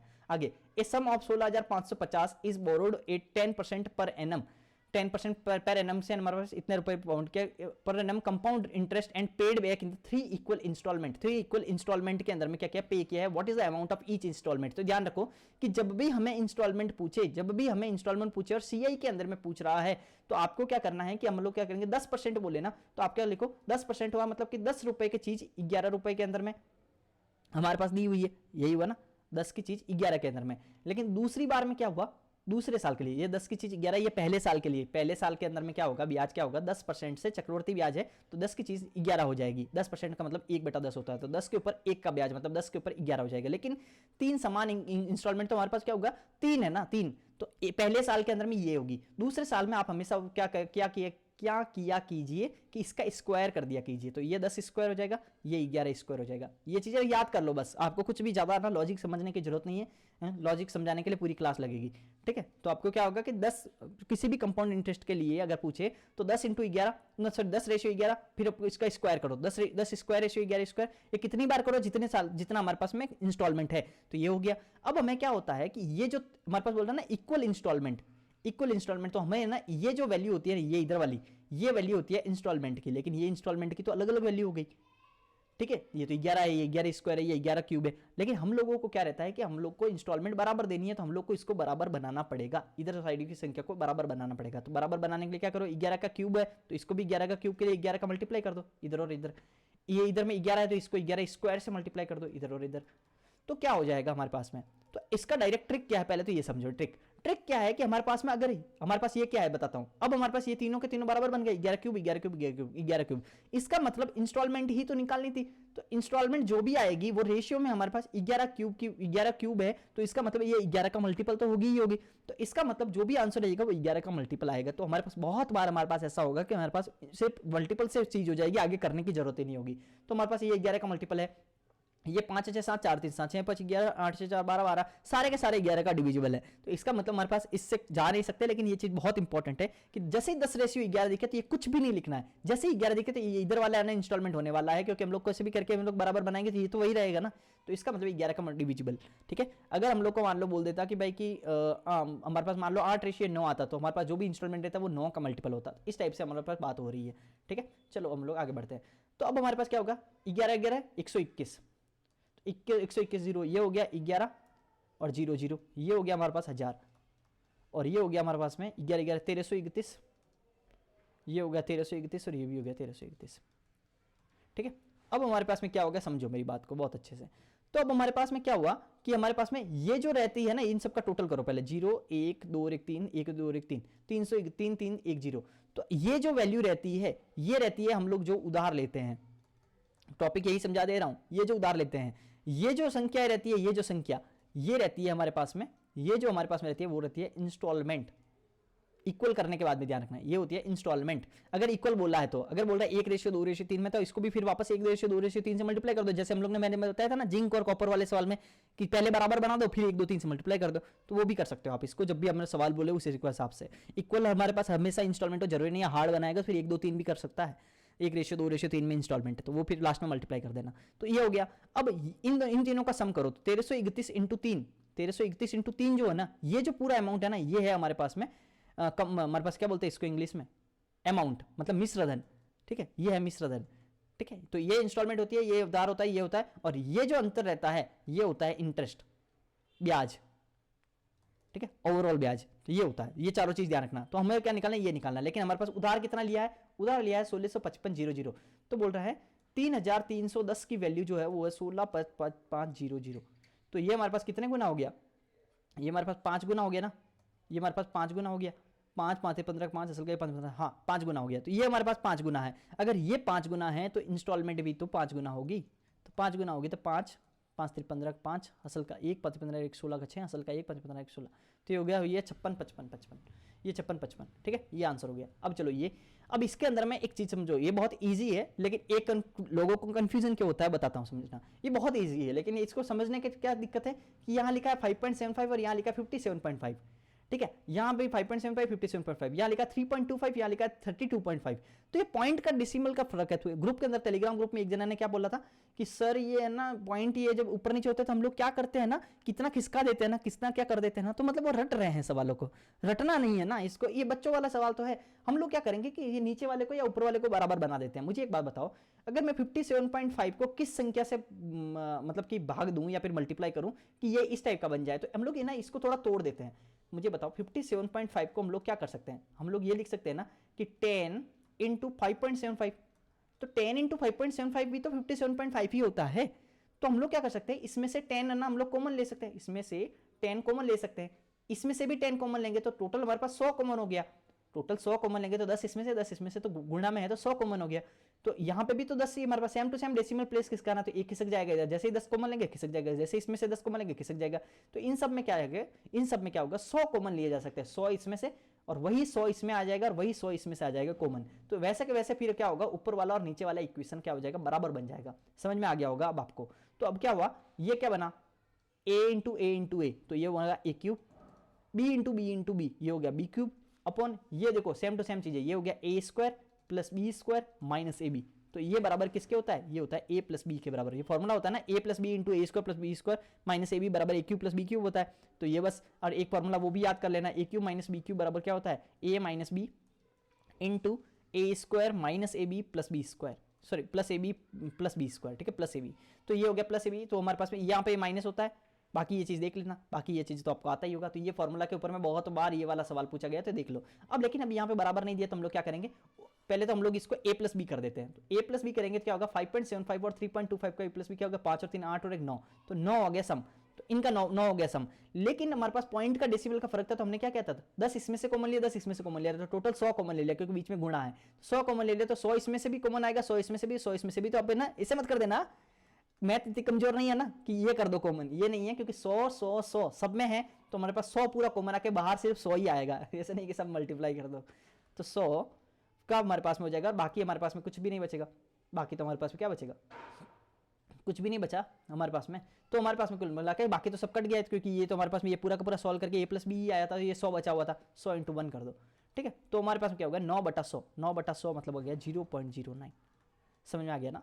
कुल मिला के डेसिमल को खिसकाया। अब डेसिमल को थोड़ा खिसकाना मेरे को सेटिस्फाई नहीं हो रहा है कि आपको समझ में आया होगा, तो मैं एक बार आपको और बताता हूँ। तो और क्या बताता हूँ कि 57.5 को मैं क्या लिखूंगा, ऊपर वाली लाइन तो एग्जिट ही रहने दो, 57.5 को क्या लिखूंगा, 10 इंटू 5.75। ठीक है, इसको मैं क्या लिखूंगा, 10 इंटू 5.75 प्लस इसको क्या लिखूंगा, 10 इंटू 32.5। सेम टू सेम आगे बढ़ाते जाओ, इंटू करके और प्लस करके। ये अब 10 और 10 को मैं क्या लिखूंगा, इस 10 को थोड़ी देर इधर लिख देता हूँ, 100 लिख देता हूँ। अब इसमें भी अभी इधर में 10 आया होगा तो भी 100 हो जाएगा, फिर 100 करके। अब ये 100 मैंने कॉमन लिया तो ये अंदर में यही बन गए ना 3.25, हाँ 32.5 नहीं 3.25, तो अंदर तो यही बन गई। तो अब ऊपर वाला और नीचे वाला मैच कर गया, तो अब हम लोग काट ये फॉर्मूला लगा दिए, ठीक है। तो ये 100 आया है, ठीक है। अब मेरे को थोड़ा सेटिस्फाई हुआ कि आपको हल्का सा समझ आया होगा। चलो आगे, हल्का सा क्या पूरा ही आ गया होगा। अब नहीं आया तो फिर इसका मतलब आप प्री के तो क्या ही बताऊंगा, अब नहीं बोलता हूँ आगे। A number is first increase by 40%। Number को क्या क्या पहले 40% बढ़ाया, तो 40% का मतलब क्या होता है 2/5, तो 5 के ऊपर 2 बढ़ाया, तो इसका मतलब 5:7 हो गया। And then decrease by 25%, then decrease by 25 का मतलब क्या हो गया 1/4 हो गया। 1/4 का मतलब 4 के ऊपर में 1 कम किया है, ध्यान रखना, हमेशा ध्यान रखना, ये इंक्रीज लिखा है ये डिक्रीज लिखा है। अगेन इंक्रीज बाई द 15%, 15% का मतलब 5% क्या होता है, 5% होता है 1/20, तो 15% क्या होगा 3/20। तो जब 20 के ऊपर 3 गुना इंक्रीज किया है तो मतलब 20 की चीज 23 हो गई है। And then increase by the 20%, then decrease by the 20%, 20% का मतलब 1/5 होता है, 5 पे 1 का हो गया तो 5 की चीज 4 हो गई, डिक्रीज हो गई, ठीक है। 5 की चीज 4 हो गई, डिक्रीज हो गई। What is the net increase and decrease in the percentage, तो हमारे पास क्या होगा 4 से 4 कट गया। अब इसमें अंदर वो सीरीज मेथड भी कर सकते हो, कुछ बड़ी बात नहीं है, 7/5 इंटू 3/4 इंटू 23/20 इंटू 4/5, ऐसा वाला भी कर सकते हो। इस टाइप से भी लिखने का आता है तो वो भी कर सकते हो, नहीं तो बस ये ध्यान रखना कि सक्सेसिव वाले फॉर्मूला मत लगाने बैठ जाना, नहीं तो आपके लिए उम्र निकल जाएगी लगाते लगाते। आगे हो गया, ठीक है। तो ये क्या होगा 25 25 2 50, ये हो गया 500 रेशियो। ये क्या हो गया 23 6 23 69, 69 को 7 से मल्टीप्लाई किया तो 9 7 63 का 3, हसल का 6, 7 42 और 6 48, तो ये हो गया 483। तो हमारे पास कितने का कमी हो गया, ये हो गया 17 का कमी, किसके ऊपर में 5 के ऊपर में। 17/5 कितना हो गया परसेंटेज के अंदर में, पॉइंट छोड़ो सब कुछ, 5 3 15, सीधा सीधा डिजिट को सॉल्व करना सीखो, परसेंटेज को परसेंट पॉइंट, क्योंकि आपको पता है ना यही अल्टीमेट आंसर है। 5 से 15 16 17 2 5 20, तो हो गया 3.4 34 आया, 340 आया, जो भी आया 3.4 वाला आंसर है। लेकिन ध्यान रखना ये 3.4 अब हमारे पास 2 जगह लिखा हुआ है, तो ये क्या हो रहा है, ये डिक्रीज हो रहा है, तो डिक्रीज वाला 3.4, ठीक है, डिक्रीज वाला 3.4। तो ये हमारे पास में टोटल 25 सवाल हो गए। जाना नहीं है आपके लिए, बहुत बड़ी अच्छी इंपॉर्टेंट चीज बताता हूं। पहली सबसे बड़ी चीज कि टेलीग्राम ग्रुप को ज्वाइन कर लो, दूसरी इंपॉर्टेंट चीज कमेंट कर लो, तीसरी इंपॉर्टेंट चीज लाइक कर दो, और चौथी इंपॉर्टेंट चीज कि आपको मार्क्स बता दो कि अब आपने इस 25 में से कितने सवाल किए आपने। मार्क्स मतलब ऐसे बता सकते हो कि भाई 22 सवाल किए 25 में से, वो भी किसमें 1 मिनट के अंदर। और जिस सवाल में मैंने बताया था कि 1.5 मिनट लग सकता है तो उसको 1.5 मिनट मान लो। 1-2 सवाल में 1.5 मिनट लगे तो कोई बात नहीं, वो भी आप इंक्लूड कर लो, लेकिन इससे ज्यादा में अगर 1.5 मिनट लग रहा है तो फिर उनको काट दो, ठीक है। तो मुझे बताओ कितने सवाल सॉल्व किए, ये बताओ मेरे को, ठीक है। बाकी मैं देख लूंगा नेगेटिव वगेटिव। अब ये भी बता सकते हो कि आपको थोड़ा बहुत आपको एक्सप्लेन करना होना कि ये वाला टॉपिक का ये वाला सवाल नहीं बना, तो वो भी आप कमेंट में लिख के मुझे बता सकते हो, ताकि मैं आपको वो भी आपको सॉल्यूशन दे दूंगा, ठीक है। वेट ए सेकंड ओनली, तो ये भी मैं आपको बता दूंगा। अब हमारे पास में क्या करो, अब हमारे पास क्या है कि ये हमारे पास में प्रैक्टिस शीट। अब एक चीज इसकी भी मैं पीडीएफ आपको टेलीग्राम ग्रुप में दे दूंगा, इसकी भी पीडीएफ, वो तो मैं अभी ही दे दूंगा थोड़ी देर के बाद में, 2 घंटे के बाद में। लेकिन रात को, आज रात को ये व्हाट्सएप वाली लैंग्वेज हो गई, रात को 8 बजे, आज रात को 8 बजे एक हमारे पास में प्रैक्टिस मॉक आएगा, उसकी पीडीएफ आएगी। ये वाली नहीं बोल रहा हूं, ये तो इसकी सीट है, लेकिन प्रैक्टिस की हमारे पास में एक अलग से हमारे पास प्रैक्टिस मॉक टेस्ट आएगा। उसके अंदर में 25 सवाल होंगे और वो मॉक टेस्ट 1 होगा हमारे पास, प्रैक्टिस मॉक टेस्ट 1। तो रात को 8 बजे आपका टेस्ट, उसके अंदर में आप 30 मिनट का टाइमर लगाना अपने टाइमर घड़ी के अंदर में, और उसको सॉल्व करना। उसके अंदर ही लास्ट में आंसर की रहेगी, पहले आंसर की मत देखना, पूरा 25 सवाल सॉल्व करना, जल्दी से जल्दी सॉल्व करना, अटकना नहीं है किसी भी सवाल में। और इसी लेवल का पेपर है, थोड़ा सा टफ साइड में भी रहेगा, थोड़ा सा इंक्रीज होगा, हर सवाल थोड़ा सा कुछ अलग होगा, नया होगा, पीवाईक्यू बेस होगा, और सबसे ज्यादा पूछा जाने वाला होगा सुदर्शना के ऊपर बेस होगा। हमारा सुदर्शना का ये सीरीज कैसा लगा, आपको अच्छा लगा है तो मुझे जरूर बताना। और दूसरी इंपॉर्टेंट चीज है कि हमारी जो वन शॉट सीरीज चल रही है वो आप देखना मत भूलिए, आपको मैं बहुत अच्छे से बताऊंगा। आप जो 500 घंटे के कोर्स के चक्कर में 2 साल नहीं करोगे, कभी भी ये सवाल मत पूछना कि क्या सर आपको वन शॉट सीरीज सफिशिएंट है क्या प्री और मेंस के लिए। नहीं, ऐसे सवाल पूछना ही नहीं है, प्री और मेंस के लिए तो बहुत ही ज्यादा सफिशिएंट है, ठीक है। आपको ये जो 500 घंटे के चोचले में आपको फंसा के रखते हैं ना। एक और चीज बताता हूं, लोगों को क्या लग रहा है कि यार परसेंट मैं 140 ही तो करवा रहा हूँ, बहुत कम करवा रहा हूँ, ऐसा नहीं है। अब सोचो कि सब वीडियो है ना, लगभग 7-8 घंटे के वीडियोस है ईच, 15 का अगर मैं मान लूं तो 15 अटैक, ये हमारे पास 120, तो हमारे पास क्या हो गया लगभग आप पूरा मिला के 150 घंटे मान लो, क्योंकि ज्योमेट्री बहुत बड़ा है ना, तो 150 घंटे के अंदर मैं करवा रहा हूँ। कोई बहुत छोटे आर में नहीं करवा रहा हूँ कि आपको 35 घंटे के वीडियो में पूरा खत्म हो गया, तब तो उड़ जाएगा आपके दिमाग से। तो 150 घंटे में आपको करवा रहा हूँ, तो ये मैं बहुत अच्छा करवा रहा हूँ, आप देखना 3-4 वन शॉट आपको समझ में आ जाएगा। उसके अलावा क्या है, उसके अलावा टेलीग्राम ग्रुप को ज्वाइन करना और सब्सक्राइब जरूर करना भाई अगर आपको पसंद आया है। अब हम लोग 10 मॉक टेस्ट लेके आने वाले हैं ऐसे ही। कमेंट करके मुझे बताओ कि ये आपको कैसा लगे मॉक टेस्ट। और पीवाईक्यू सीरीज जो है हमारी जो 2024 की सारी शिफ्ट है तो वो भी मैं सॉल्व करवा रहा हूँ। 31 लेक्चर आ चुके हैं, 5 शिफ्ट अब बाकी है, वो भी मैं खत्म करवा दूंगा प्री के पहले, मेरा कमिटमेंट है ये। तो पीवाईक्यू सीरीज ये अगर आपने कर लिया ना, आपका मैं गारंटी ले रहा हूं कि कमेंट पढ़ो जाके कि सर आपका पीवाईक्यू सीरीज से ही मेरे है ना 15 से जो मैं अटक रहा था वो मेरे 45 पे आने लग गए हैं, 40 पे आने लग गए हैं, 35 हो गए, मतलब जंजाल से बाहर निकल गए हो जहां पे अटक रहे थे। ठीक है, आगे बाकी थैंक यू।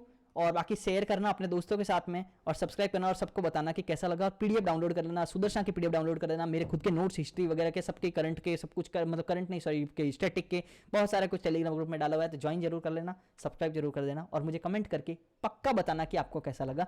25 सवाल अगर आपने किए हैं तो डन जरूर लिखना, मार्क्स जरूर बताना, सब कुछ बताना। और thank you for watching the lecture. Bye bye, thank you, चलो बाय बाय।